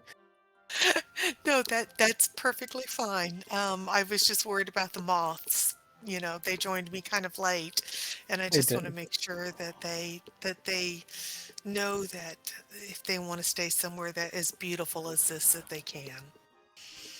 They seem content to light your way. Maybe just in the darkest hours of night, the moths will be your eyes, rather. Thank you. Thank you so much for being with Yeah. us. And Juniper! All right. Okay. I'll race you back to the Volkswagen. Ready? 1, 2, 3. I'm running. Go, go, go, go, go, go, Morgoth's like, hey, watch it! I'm walking here. go. Morgoth's like kicked off the steps. Ah! Dear. Excellent. All right. Well then, I can Got up. safely say I think you've cleaned out Hither. That's and you've almost 100%ed it. In fact, let's take you to the full map. Yeah. I think, to Whole be thing. honest, the only thing we never really dealt with properly was the Jabberwock? the airship captain. Yeah. The True. hobgoblins. We never really dealt with anything to do with them. Mm. Also, still not 100% sure what this thing is, but Yeah, that. Well, it's in the mist, so you probably wouldn't have been able to reach it unless you had Yeah. your air balloon still. But yeah. nonetheless, all right. So Claw's like, okay, everyone. That Um, Jabberwock looks like it's got a transport. That dragon-like thing, which Yep. I'm assuming is Jabberwock, looks like it's got a transport on its back. yeah, it's actually a Dragonite delivering mail. Is Yeah. Little Oak going to stay with us, or is Little Oak just taking us to the border? Now that we have fewer people with us, can we all fit in the Volkswagen? Or do we still, is Little Oak staying with us? So Will probably speak up for that and say, "Oh, Little Oak can't go with you guys. He belongs in the forest. Isn't that right, Little Oak?" I think that Yeah. was a yes. Don't speak tree, but yeah, he's got all the other saplings to look after, right? Yeah. You should learn how to speak it. It's tremendously good fun. Mm. Yeah. All right. Don't go too far. Just stay safe, everyone. We'll try. Those hags are mean business, as you've already seen. Yeah. And Well, if they're capable of kidnapping children and well, I mean, keeping children locked up, I can only imagine what Endelin's deal is. well, as they say, if there's a will, there's a way, right? He nods and gives you a thumbs up. Well, we've got to get back to and then they stop and they hang on a minute. Where's where's Big Red? Right, weren't you supposed to be coming back with me to Fable Rise? Isn't that right? Which is a whole thing I almost completely forgot about. Fable Rise would technically be on your way out, and Yeah, guess we can drop them off on the way. They stop can walk in. with us. Yeah, sure. Let's do that to wrap it up as well, because otherwise that's a thread.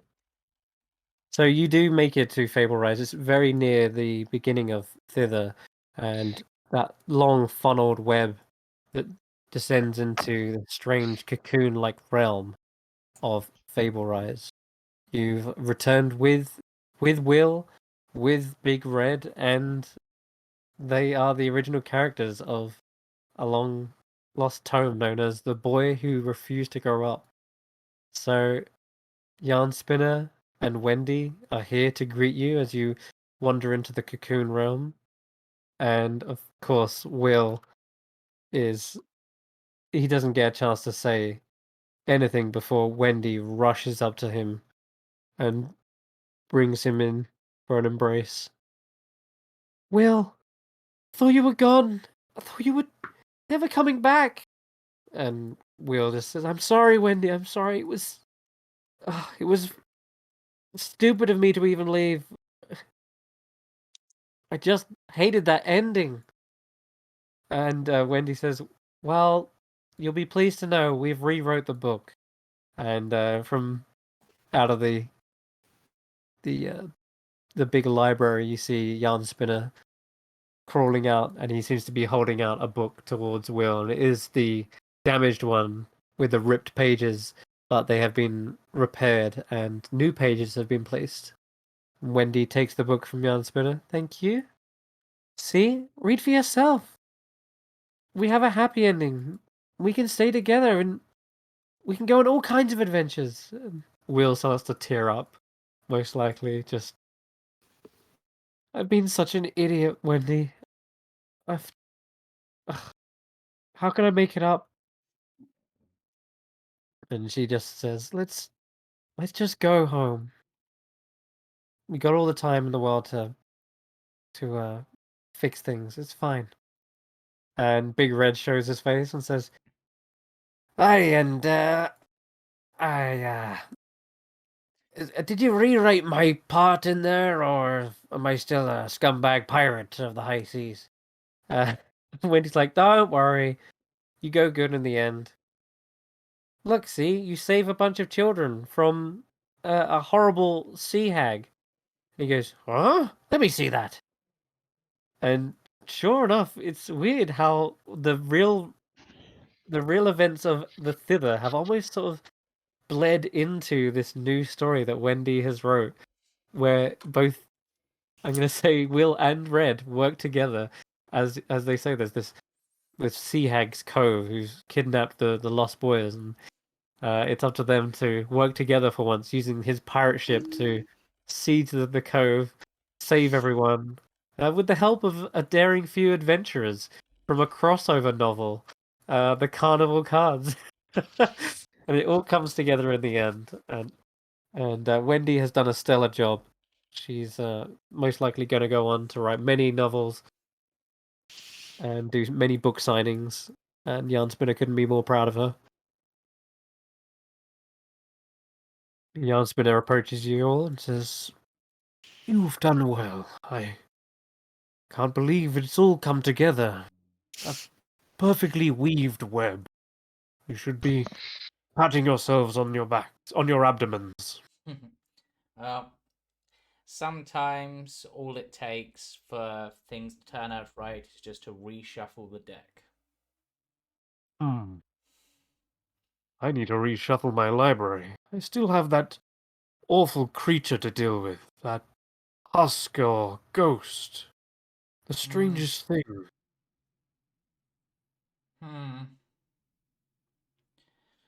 Yes, But I'm... that is something that's probably important to deal with. I would personally love to stay and help, but we are on a little bit of a deadline, unfortunately. So there's that. Yeah, of course. We must leave this realm before any more strange happenings occur. More of those worms have appeared, and I have a sense that it's only because of being joined to this ever more corrupting forest. And yeah, he kind of looks Well, around. hopefully we'll be fixing that soon too. Well, truly are the heroes that I wrote you as. Yeah, that's Not what that we're I'm trying to be. taking any credit. Seems you've come into your own. Well, if you can write us one more favor. I don't know if you can, but can you make Xaxx's tray full? You want more desserts for the road, yes? Yes, more desserts for the road. It would help if Xaxx's tray was absolutely full again. How many charges have you used? I have one charge of 8 remaining. Okay. Well, that And won't do, will it? if I use the last one, then it turns into just a regular tray, so I can't use this last one. Goodness. You got through them quite quickly the first time, it seemed. See. Yeah, Do you I want- kind of got I kind of went a little pie crazy, and now I have to be But very. he used them perfectly. Hmm. Yeah. You see Jarlsberg kind of wander over to the nursery of new ideas and start scribbling away and thinking of new ideas. I'm not too inspired by culinary ideas. That was part of your problem with the writer's block. It was a weird mixture of It was culinary and... cooking seems to be my biggest flaw. Let's see. It's But just is eating, unfamiliar. do you like to eat? Don't write about the cooking, write about the eating. Because Yeah. that's what we love about the tray, Yes. is it makes tasty, the most savory of the chicken pies, and with the succulent chicken and the creamy gravy and the tender Gravy. vegetables, and it makes the best of the fruit pies with the sweet syrups and the tart Syrup. berries, and it Xaxx, I can't remember the other pies. Do you remember Oh, some? there was the strawberry rhubarb pie. There was the spanakopita. There Oh, was yes, there's the that was shepherd's so pie that we made one time. There was the oh, breakfast pies with the bet you eggs and the bacon yarn baked inside. yeah, bet you Yarn Spinner would like this shepherd's pie. Oh, that was Yeah. so good. I guidance yarn spinner. Okay. The talk of syrups and gravy definitely conjure ideas of how I feed as an arachnid, sinking my fangs deep into my victim's body, injecting it with digestive fluids, and watching them melt from the inside, slurping them back up like a straw, leaving Kinda like nothing but their pancakes. empty husk. A little less description is maybe Um, better sometimes, For know? us, Oh. it's more the reverse. We slurp them in and then they get dissolved by the digestive stuff. Hey, he's he's definitely gone off on a different tangent completely. But I'll tell you what, Max. Go ahead and spend 3d20s. We'll see how many charges you get back in that. Did you roll for the days in here? I'm sure you probably did. You wouldn't miss your chance. But we only did one long rest since the last episode, so yeah. What have you got to roll above A 19 or a 20. Hey, there you go. Oh That's wait, that's 18. 18. You know what? I'll let Yarn Spinner's magic No. boost that up to a 19. You can have a charge back. Unfortunately, A charge back. I tried a few rolls with Yarn Spinner. He does seem like he's stuck on the whole culinary process. You guys have got great ideas. He's always getting stuck on them.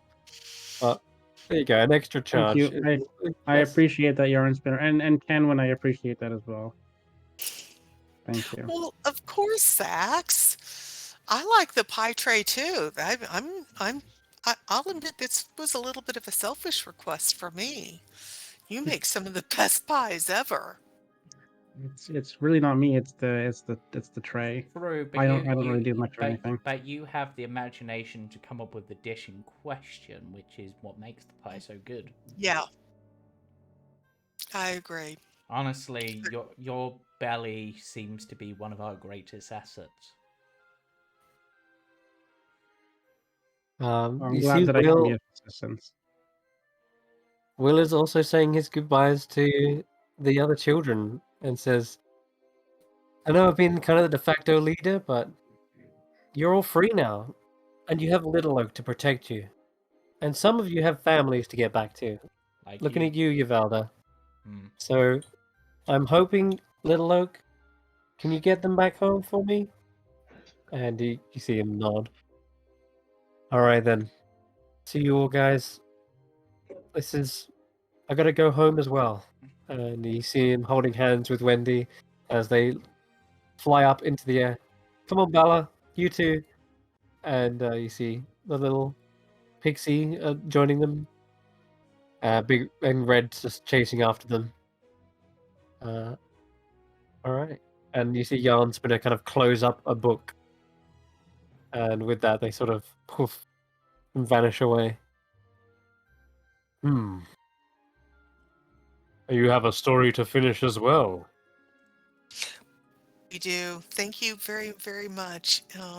But you're right. We do have to We have to go and finish our story.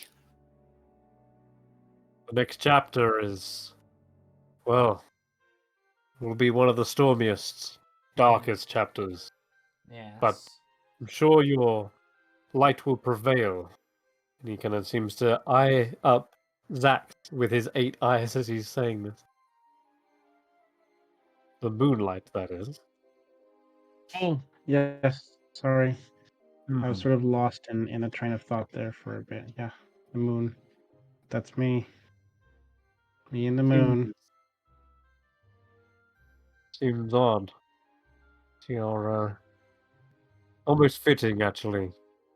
Going off to face Endelyn Moongrave. Hmm. Yeah, that's gonna be fun when I see her. It's Moongrave, gonna meaning be. Yeah. flips open a definition dictionary. Moongrave, meaning death of the moon. Is that right? Hmm. Wait, what? The name would suggest that, or it's the place where the moon got buried. I mean, wait. The death of the moon is moon, but That's what I'm extrapolating from the name. Moongrave. Grave of the moon, perhaps?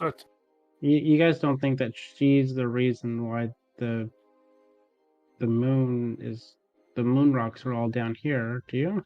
It's not impossible, or perhaps maybe her power comes from suppressing the moon's power, or maybe she's draining the moon. I mean, it's hard to tell, but I suppose considering we think most likely she's the one who took something from you, then she has buried the truth about the moon.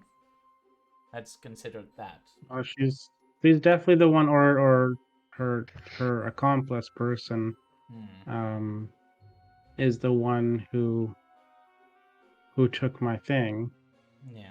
So It's But just she a has theory. she has it, but like forget about me.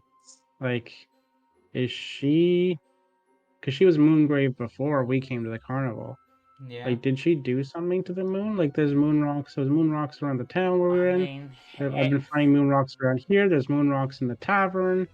It's well, we like can there's pieces of the moon all over the place. we can potentially find out when we're there, and that would give us all the more reason to deal with her. Who's I to mean, say? but It's not like I write Maybe. this stuff. And you see Jan Spinner walk away and go into his And library. Perhaps we should jeez. get back in the Volkswagen and head out Yeah, because let's get moving. we don't have much time left, do we? no, we've got to hurry now. Mhm. Good luck, children. You've able to get home safe. Tell your family to stop making food of insects and actually make proper food, and we'll be on our way. Bye, everybody. Hi. Also, if you see a bugbear wearing like a pumpkin for his head, tell him to wait there or try to send a message to us. Either way, bye. Oh yeah, we're still looking for him. Yeah.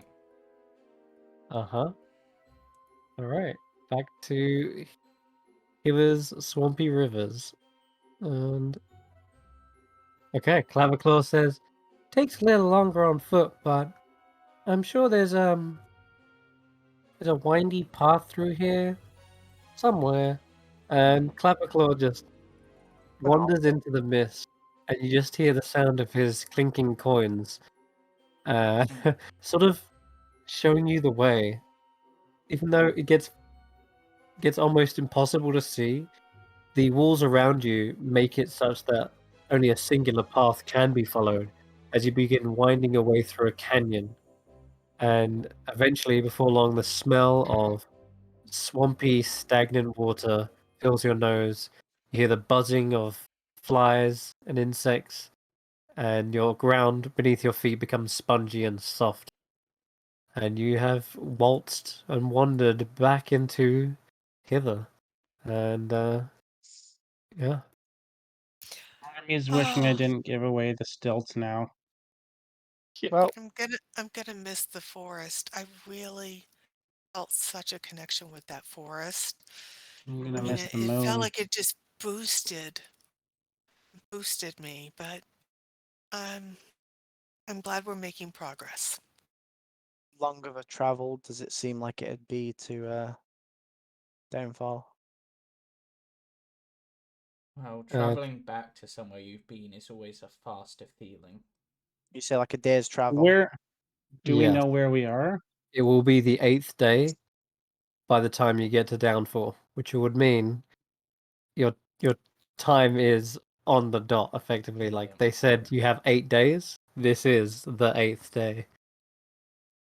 So You could try to take one of the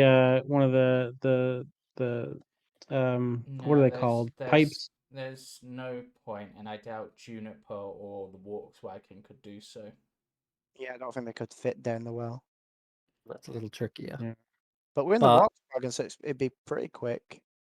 Yeah. And the Volkswagen shouldn't be, because of its nature, shouldn't be hampered by the swampy terrain. It's basically on stilts. yeah, practically is stilts. Yeah, you got a point there. That is already what the Volkswagen's great at. I'll be at the front again, but you know I've not just changed. I'll Did it take us a day to get from Yarn Spinner over here? I'm just trying to figure out if we've had a short or a Spinner. long rest before You could we. have had a long rest on the Volkswagen, Okay. yeah, on Cordelia. And so I Thank guess you. you get another roll. Xaxx. See if you get lucky. Yeah. Let me do that, and then I'll do. I got my That- key nope. and my jumping pack. I'll be sitting up up front with Solomon. I'll have called Xaxx up front anyway, Okay. and I'll like tapped my head. Oh, Not long. psychically. You find yourself seeing the Brigand's Tollway. It's far-reaching and stretches out across Hither, and this is probably where you come out of the little misty section of the mountains here. And so you can actually follow this bridge all the way along. And if you even wanted, you could stop in by Agdon's in the tree stump. That's up to you, though. Or you can keep on keeping on. Yeah. Alrighty. But as we were going through, seeing Xaxx's discomfort, he'll have cast Moonbeam and just be moving it ahead of us as we're going. All right. Yeah. Psychically, I will say to Solomon, thank you for that. It's okay. You've been spending a lot of time alone recently. Well, not quite alone. I've been following you, but I know you've been there for behind me. I just been just a little bit caught up in myself the last little bit, you know. yeah, what's it? Everybody's sort of moving towards things, you know. I before anything else, I also want to apologize to you, specifically, Solomon. Why? Well, the whole, you know, that you got that note from Knox about dead bodies and needing to fix things and whatnot, and that was my fault. I told Knox to do that, so I thought it'd be kind of fun and funny, but it's not. So I apologize for that. There was nothing happened. We rescued kids. We did a bunch of good stuff. So we didn't kill anyone. I mean, I think we may have killed some like goo oil thingies. I can't remember what they were called, and I did take on some like animated tin soldier things, and I don't know if those are technically alive or not, but Well, like there are things that did die, and we did come across this dryad whose tree that she's connected to is where is Loomlurch where Skabatha is. and so we need to like go back and take retribution for her. But like we didn't kill a whole bunch of people, and like it was just I thought it'd be kind of funny, but it's not turning out to be funny. So you can ignore that stuff. Well, I apologize for that. I'm sorry. it's okay. I'm just glad everything happened as it was supposed to. It's difficult when I don't have control. Yeah. But the good news is, I don't know if you've seen the mask, or if you know if Nox told you about it, but uh, it looks like there's 4 parts of you. Wait, what? There's you. Well, there's you, Solomon. There's Nox, who we figure is the spring if we're going by seasons. Nox is maybe the spring. And you are. We're not really sure if you are fall or winter. We were kind of going on thinking you were winter, but now it's kind of up in the air because we found summer, and summer called Halia, and um, Is we found, yeah. So there's a mask and there was some fire, and Nox actually was really incredibly brave facing Halia and rejoining with her. Um, and we couldn't, like, we tried to help, and I tried to help, and I couldn't do anything. I wasn't able to help at all.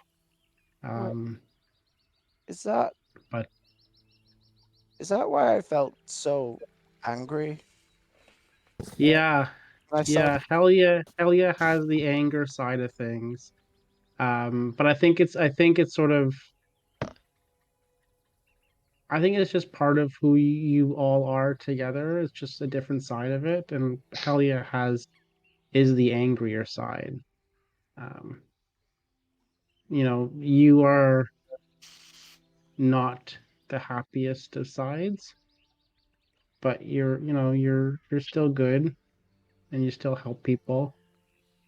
And Nox is sort of happy and joyful and everything like that. And um, but Helia brings that sort of passion, I think, more than just anger. It brings the passion, uh, and yeah, I think it's good that you're all joining. Because there's now three of you are all together now. There's one more piece, so you're on your way, and everybody else is on their way with that. it was like my emotions were just all over the place. Like Mm. I just I didn't want to see Tarquin being treated like that. Are you? And I was When? I'm and I sorry. was and I was so mad at myself with the letter, Oh, but with the he's just like, with the mushrooms? No, yeah, it's fine. I mean, they were right. In the end, they were right. I'm not very smart. I have this sort of thing I'm trying to figure out, and I'm not very good at figuring it out. And so they're right. I'm dumb. no, you're not. You just think differently. And I and I thought that Juniper was pregnant when she was just pointing out that she's a member of the Carnival cards. Like I'm kind of let you in on a secret. So did what's I. that? Did I tell you um did I tell you about who I saw when we went to the crater with the moon rocks? No. We went to we went I think it was an ox that was there. But we went to a crater, and it had all these moon rocks there, and if I moved the moon rocks over, then I would get little pieces of hints of you know my past, or what's going on, and what happens with the moon. And I actually saw who I think is my god, except that like they couldn't remember anything either. And so now I'm sort of trying to figure things out for me, and they're trying to figure things out, and we're trying to figure out together, but we're both sort of apart also. It's sort of anyway. Well, I don't know what it all means. we're in this together, because my thing is in Yon with Moongrave, I assume. Yeah. And Yeah, so you're almost full. You'll be whole again. You'll be. I mean, part of me is happy about that because you'll be full, and you'll be maybe back to yourself, and maybe it's I don't know if it's there's four sides of you that come out, or if it'll be one person, one dominant. I don't know I don't know how to but I like having you around, and I like having Nox around, and I don't know Helia that well, but I'm sure I would like Helia too. I mean, I mean, yeah. neither do I, to be fair. You feel a warm sensation on your head as he says this? Mm. I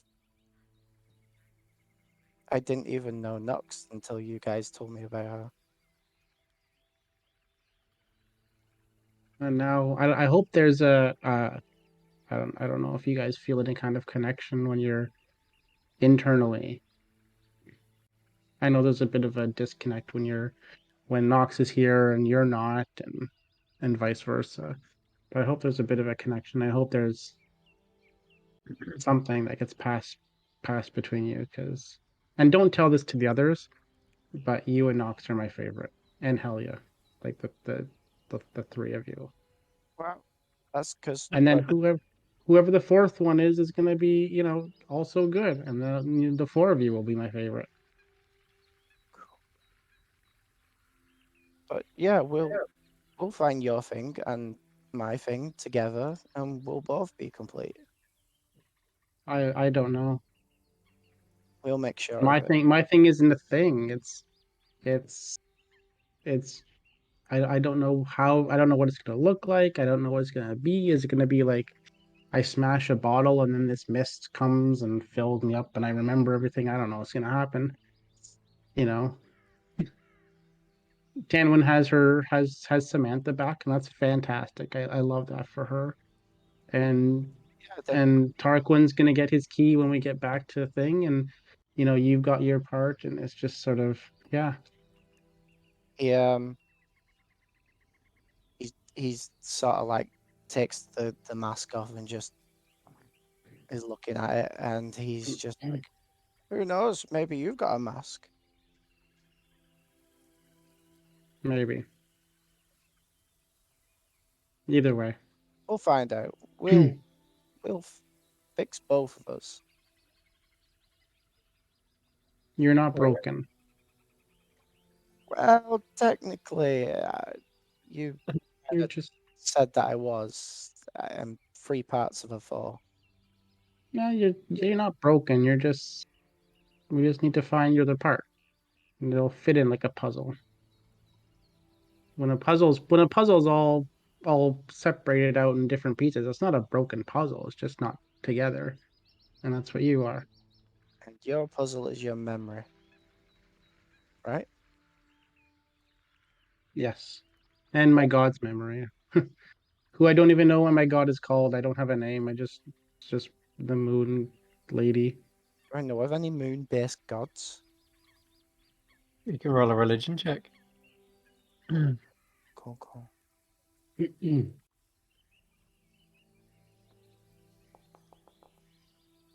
Yeah, you know of Selena. She is a very renowned moon goddess who lots of people worship.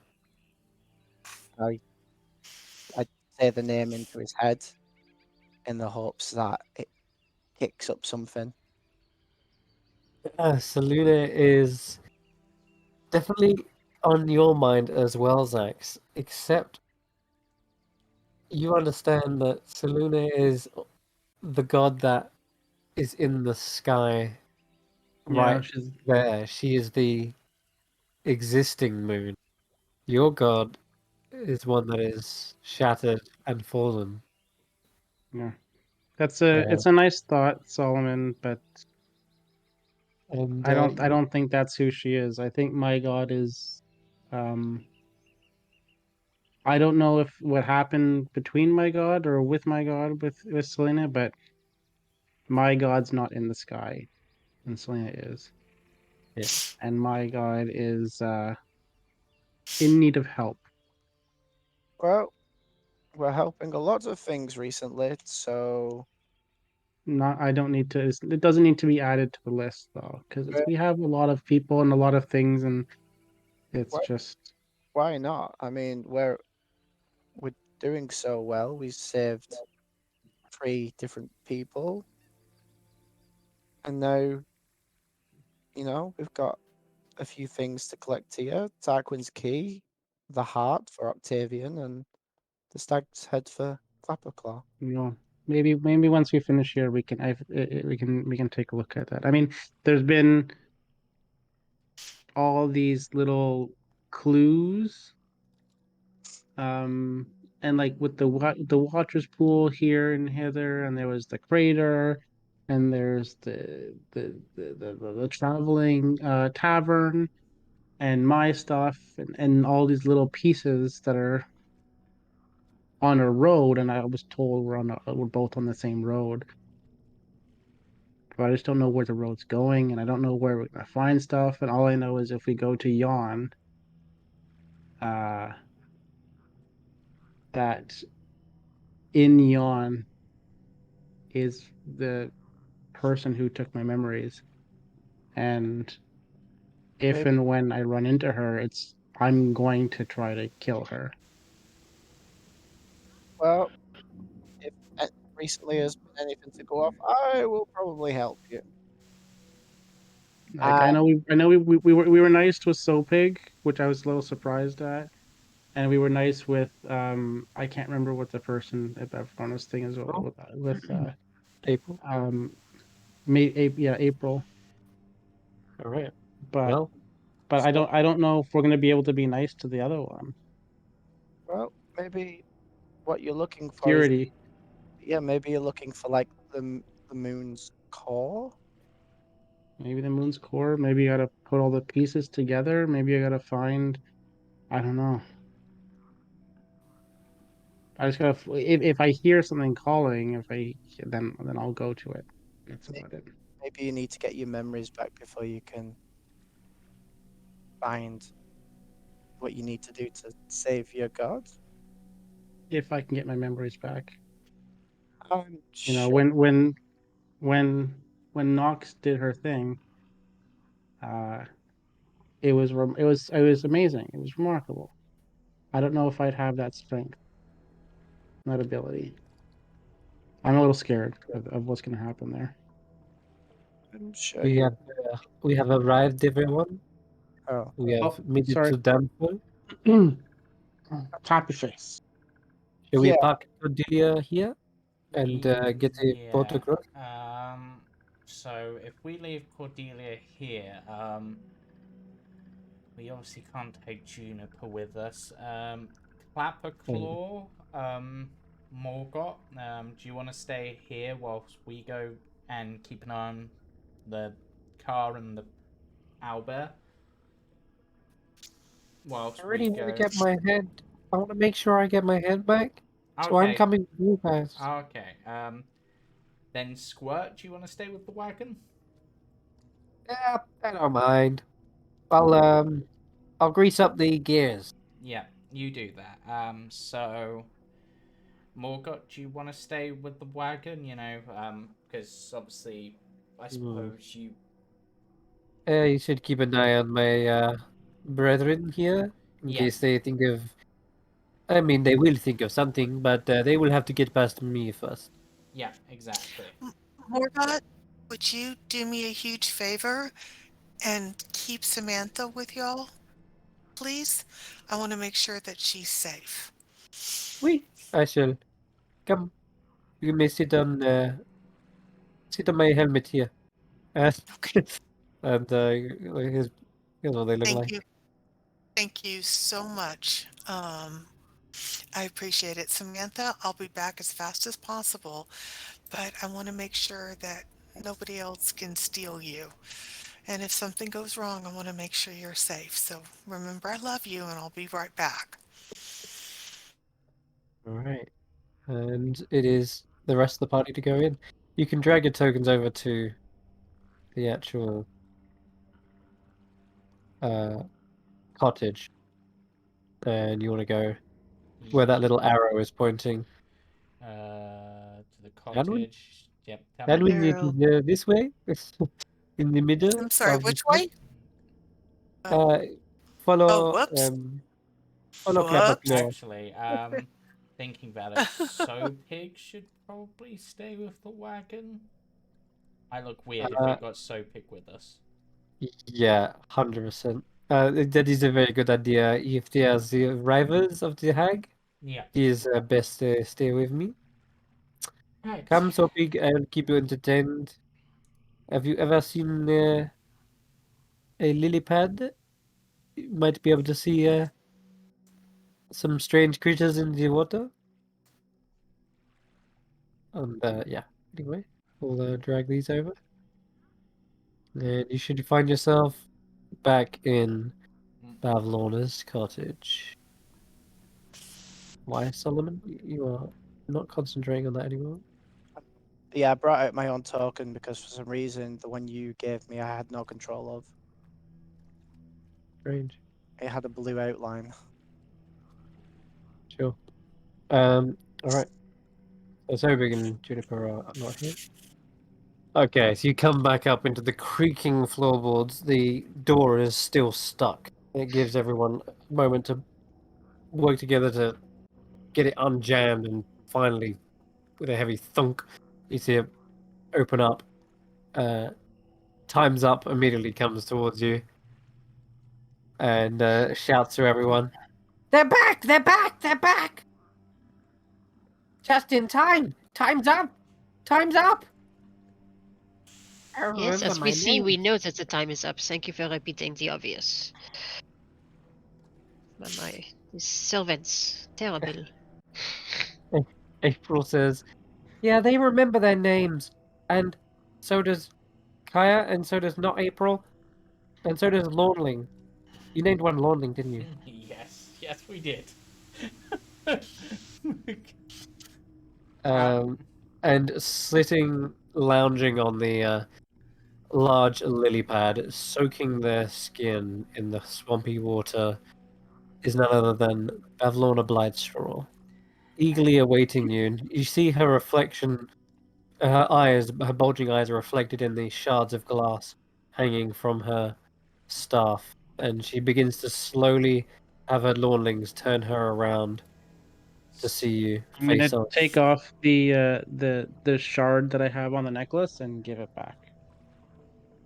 So, Bavlorna, as you're Welcome. aware, we have completed our task. Rodolfo, I believe you have the item in question. I do indeed have the portrait frames, as you saw. We took them, Yep. and he will pull them out of the portable hole, and he's going to take a quick peek, like holding it to himself, to see if they still have his own face on them. They do. Okay. I saw you took more than just one. Yes, Uh, we kind of went a bit above and beyond in that regard. Well, I wasn't quite sure what would happen if only one was gone. I thought it would be better to make a thorough job of it, you know? and no one else aside from your company knows about it. The theft, yeah? No one Well, except those who is in this room. nobody. Oh, Nobody. and Yeah, oh, nobody knows that we were the ones who took them.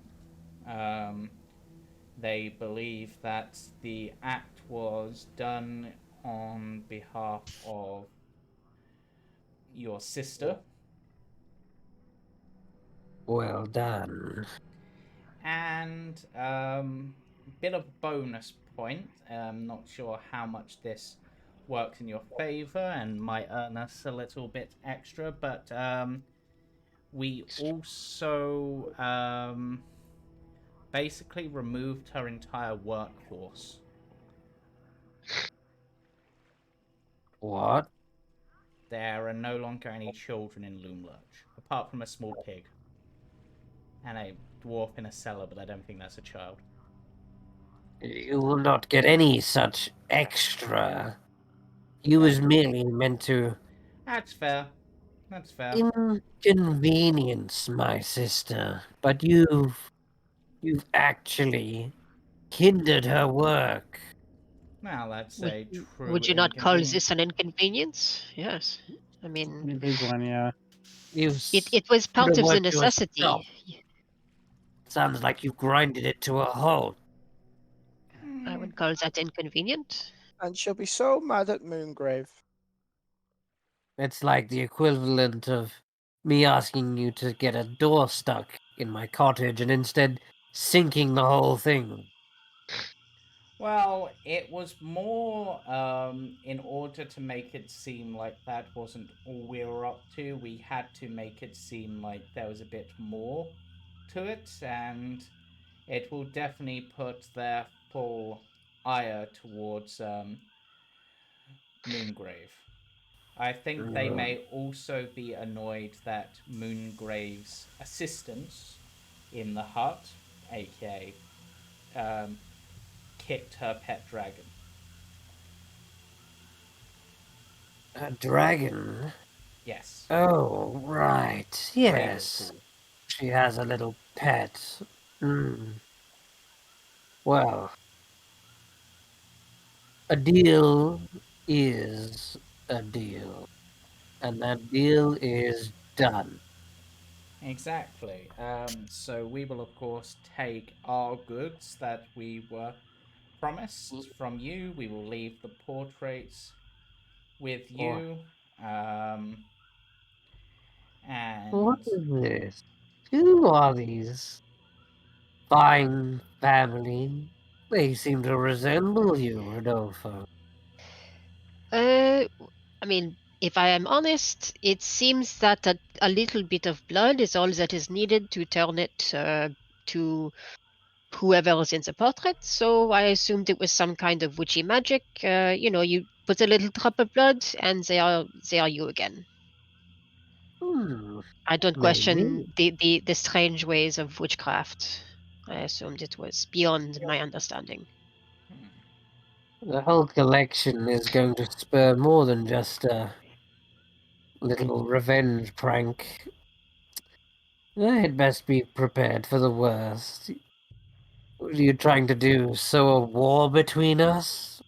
This was really only meant to be a slight jab. As Rodolfo said, we took the whole collection because we weren't sure what would happen if we only took one. You know, sometimes magic items stop working if they're not within like certain things, so we had to be extra careful with that. We didn't want like the item to, I don't know, spontaneously Enough combust. excuses. Right. April. Go guide our friend upstairs. Yeah. Take the... She pukes up a key. I forgot about the hands it to puking. April. Yeah. Tarquin, follow April. Yep, will do. And you'll see a large, squatting frog. Yes. There you may retrieve what you have lost. Okay. Also, we will need the skull for Clapperclaw and the heart, I believe. And the cat. The heart is part of the deal. I had not forgot. Ugh. Just checking. I'll have to find a new way to refrigerate my cold meats. Now, not April. You may lead Xaxx to the fridge. I'm not going to move. Yep. And the skull is in the same room as the frog. Alright, Crabclaw, if you want to come with me, make sure it's definitely your skull and not some other skull that we've just got confused as your skull. Yep, you see Clabberclaw kind of waddling It's over. this way, right, April? It's up the stairs. Yeah, April leads you up the stairs. Yeah, this way, quick! Go, go, go, go! Round Yeah, here, before Bavlona changes her mind. I go with Xaxx for the heart because Okay. stick I it was I'm gonna, with together. the not say, April. Solomon, are you gonna go with Xaxx? So Yeah. All right, Okay. not April. You want to show us the way? This way, this way. Not April knows the way. Up the stairs, around the corner. They didn't remove the dead. The dead one is still there. Oh God. She ate that one technically, Yeah. so that one is not there. Yeah. Oops. Uh, This way, this so way. Pavlana, how did you become a hag? Were you born this way? She looks at you. Interesting question. You're not too wrong. Well, mm, we are born, but not like this. So do you transform as you gain your powers? Yes, when we come of age. Do you choose your transformation or do your powers choose for you? It depends on our mother. But when we reach our 13th birthday, that's when the magic starts happening. Well, so is your coven are those your sisters, your mother's children, or are they sisters of the heart? We are sisters of, I guess.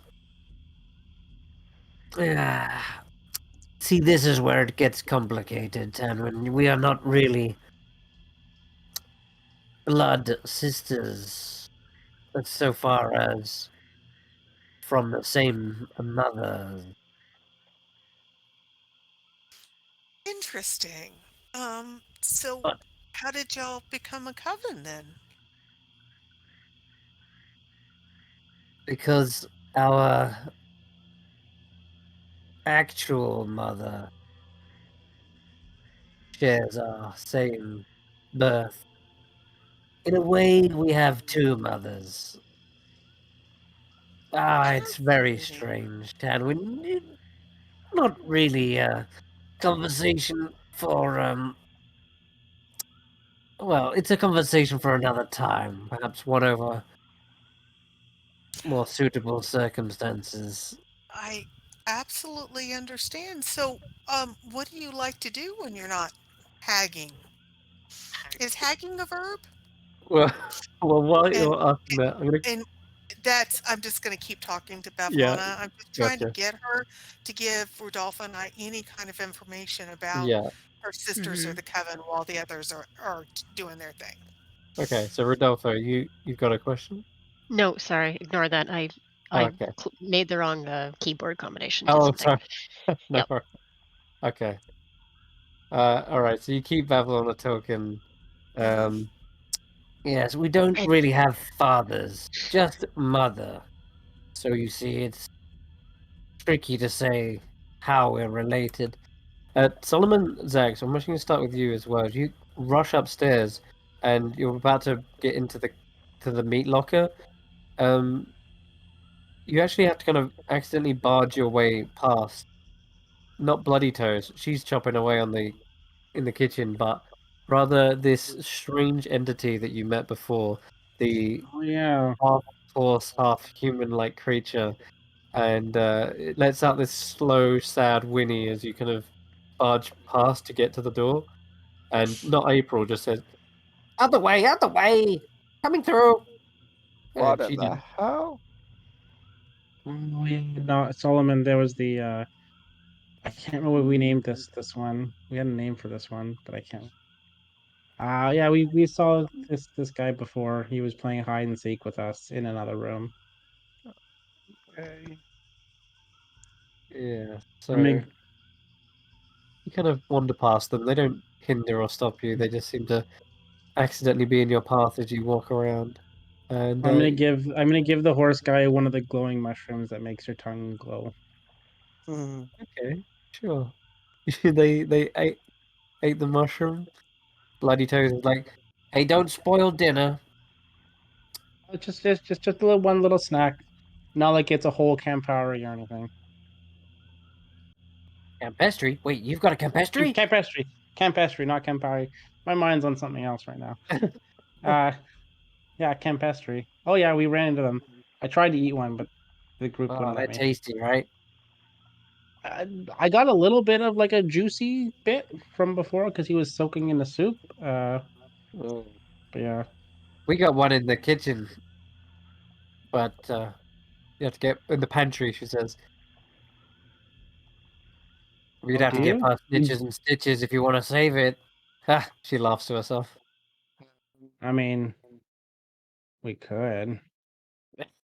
Wait, what? You're not serious, right? That last time that thing tried to kill you. Yeah, but I'm more hungry now. Out of revenge? Out of Well, suit hunger. yourself. I don't think killing something in the hut would amount to a good thing. No You're killing, probably no killing. You kill, I tell. Not April seems to be okay. running around in circles around the chest. All right, not April. Let's get the chest back. We'll get you food, and some other time soon. Uh, Also, yeah, also just, is there a cat in here? no, no, it Not doesn't seem like it. no, I mean like I'm asking that to her. You can't, not that you can see one. No, I'm asking not April. I'm like, is Oh, there? right. A cat? Cat? Kitty cat? Goes Yeah, meow, meow, meow, and meow, meow, meow. yeah, Oh yeah, there was a cat here before. yeah. Knox was very insistent on us getting the cat. There's a cat. Keep them in the cupboard. Locked away. Make sure it doesn't escape. Can't go back. No, no. Keep safe. Why is it a keep safe? You try to escape. But why do they want to keep it so much? Because it's one of Babylona's creations. You Okay, saw her handiwork. but she gives Gotta away keep her the stitches. she Keep it keeps stitched. she gives away her creations. No, no. No, Yeah, she she was keeping does. it. She gave away the weird water beast to that guy. Hmm. What guy? What guy? Huh? The Oh guy yeah, there with was the guy who was chasing. Yeah. the guy with the robe, and then there was that weird like water beast that was all in different parts and stitches and You're talking about Snappy. yeah. Yeah. So she does give away her creations. I think Snappy was collab. Joint project. Necromancy and stitching. Well, maybe we can get the cat. You're not allowed, cat. You have heart here, and you see them lift up the chest. Not the actual full thing. That's like frozen to the floor, but the lid, and the chest is in. It's still in there, still freezing cold to the touch. We'll take the heart. All right, back this way. Quick, quick. Okay, thank you. Xaxx, Um, I think maybe we should try and bargain for the cat. We can try. Yeah. Well, Nox really likes the cat, so That's what I mean. Nox really. Yeah. Okay. Yes. The cat was in the living rooms last time, I think. Hello, cat. There is indeed a little clawing and maybe a muffled meow coming from the poor cabinet in the side. This is where the potions were last kept. Oh yeah, the You cabinet. got it Is it? unlocked by shrinking and going into the cabinet from behind, but through the window and the glass, there is a little paw up against the glass. Can I open the glass door? It is locked.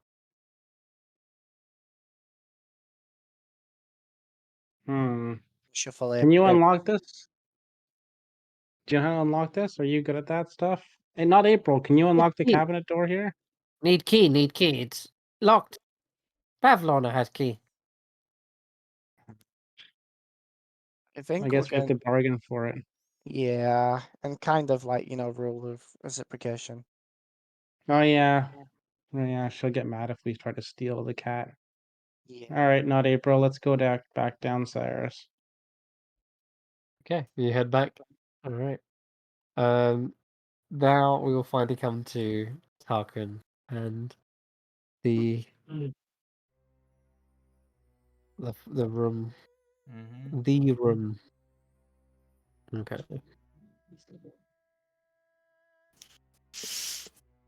So, heading up the stairs, you see that familiar glow from the will-o-wisp that was stalking you in the beams last time.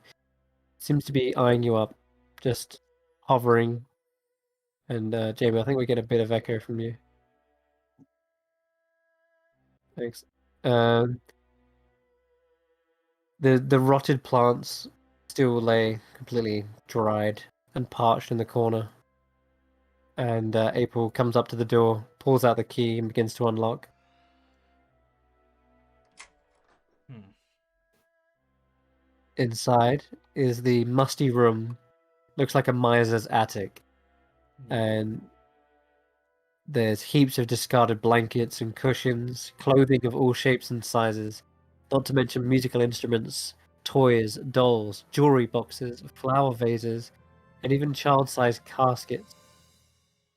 Bits of broken furniture lie around the room. April kind of hops over them and gestures towards the corner. Think you're looking for this? She gestures towards a 5-foot-long bronze statue of a giant frog Yeah. squatting in the corner.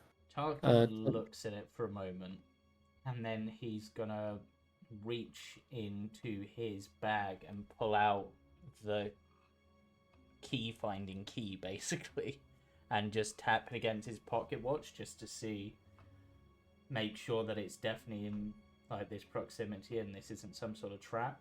You hear 2 chimes come from the tuning fork key. Let me read the item because that doesn't sound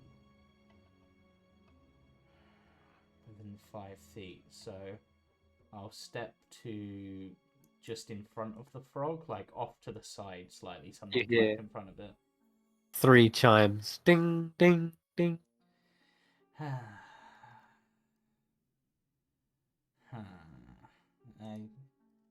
I really don't like the idea of reaching into this thing, but well, Tarquin sighs and just then looks at April and is like, no, I'm going to do it myself. That'd be mean to ask them to do it. So Tarquin's gonna, because from my memory of the description, it was almost like pitch black inside. Like Pitch you couldn't black. really Yep. see. Completely dark. As even the will-o-wisp didn't seem to shine light into the... Okay, so reaching towards it, he's gonna basically, because I would imagine he can do this because he can do it for punching. He's just gonna light his fist on fire just to see if, like, basically have it function like a torch. Right. To see if that penetrates the darkness. So I'm guessing you get close enough to the mouth Yeah. to see if the light does go through it. Does not. The light is completely drunk by the frog, swallowed whole into a void. That sounds familiar. Okay.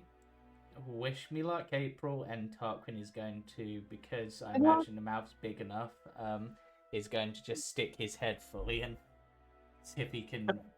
Okay. In my head, what I'm actually picturing this might be like is essentially it's a portable hole or a bag of holding in a frog shape, Right. which is why the light won't penetrate, because technically it's an opening into a space, so you need to go into that space. Very well could be. Your head disappears into the darkness, and it immediately feels like you're pushing through cool mud, and you feel this like wriggling sensation, almost as if there's eels swimming along your head and in between your ears, alongside your cheeks and fur, and it feels ever so disgusting. And as you do, you feel your body being lifted up and tipped, and you fall headfirst into the darkness as you are gulped by the frog entirely. Yep. That's what I thought was going to happen. You try to grab a hold of something, anything, and it's all slimy and slippery. You just seem to tumble down this gullet, getting further and further away from what you perceived was the other realm. The light from your fist doesn't seem to illuminate anything. You just hear this croaking, squelching sound. And, well, I'm looking at the time. It's almost a perfect cliffhanger just to have you swallowed whole like this, I think. Yeah, April just watches on as you're just swallowed whole. Claw's probably like just at that moment grabbing his head off of the mantelpiece when he sees you swallowed whole. He's like, "Huh, Tarquin?" And he's trying to fit his head on. Like, "Hold on, I'm coming to save you." And he's like, probably hits his head against the side and realizes, the antlers are blocking his full form from getting inside. So he's fumbling around, whilst Tarquin, you tumble down deeper into this slimy void. And I think that's a good place to end tonight's session. And we'll see if Tarquin does indeed find what he's looking for. Yep. Oh, good job. All right. Thanks very much for watching, and hopefully tune in next week before we break for Christmas. We can do the 18th, right, everyone? I can. Yep. Yes. Perfect. All right. We'll all Alright. see you then. Alright, bye for now. Bye bye.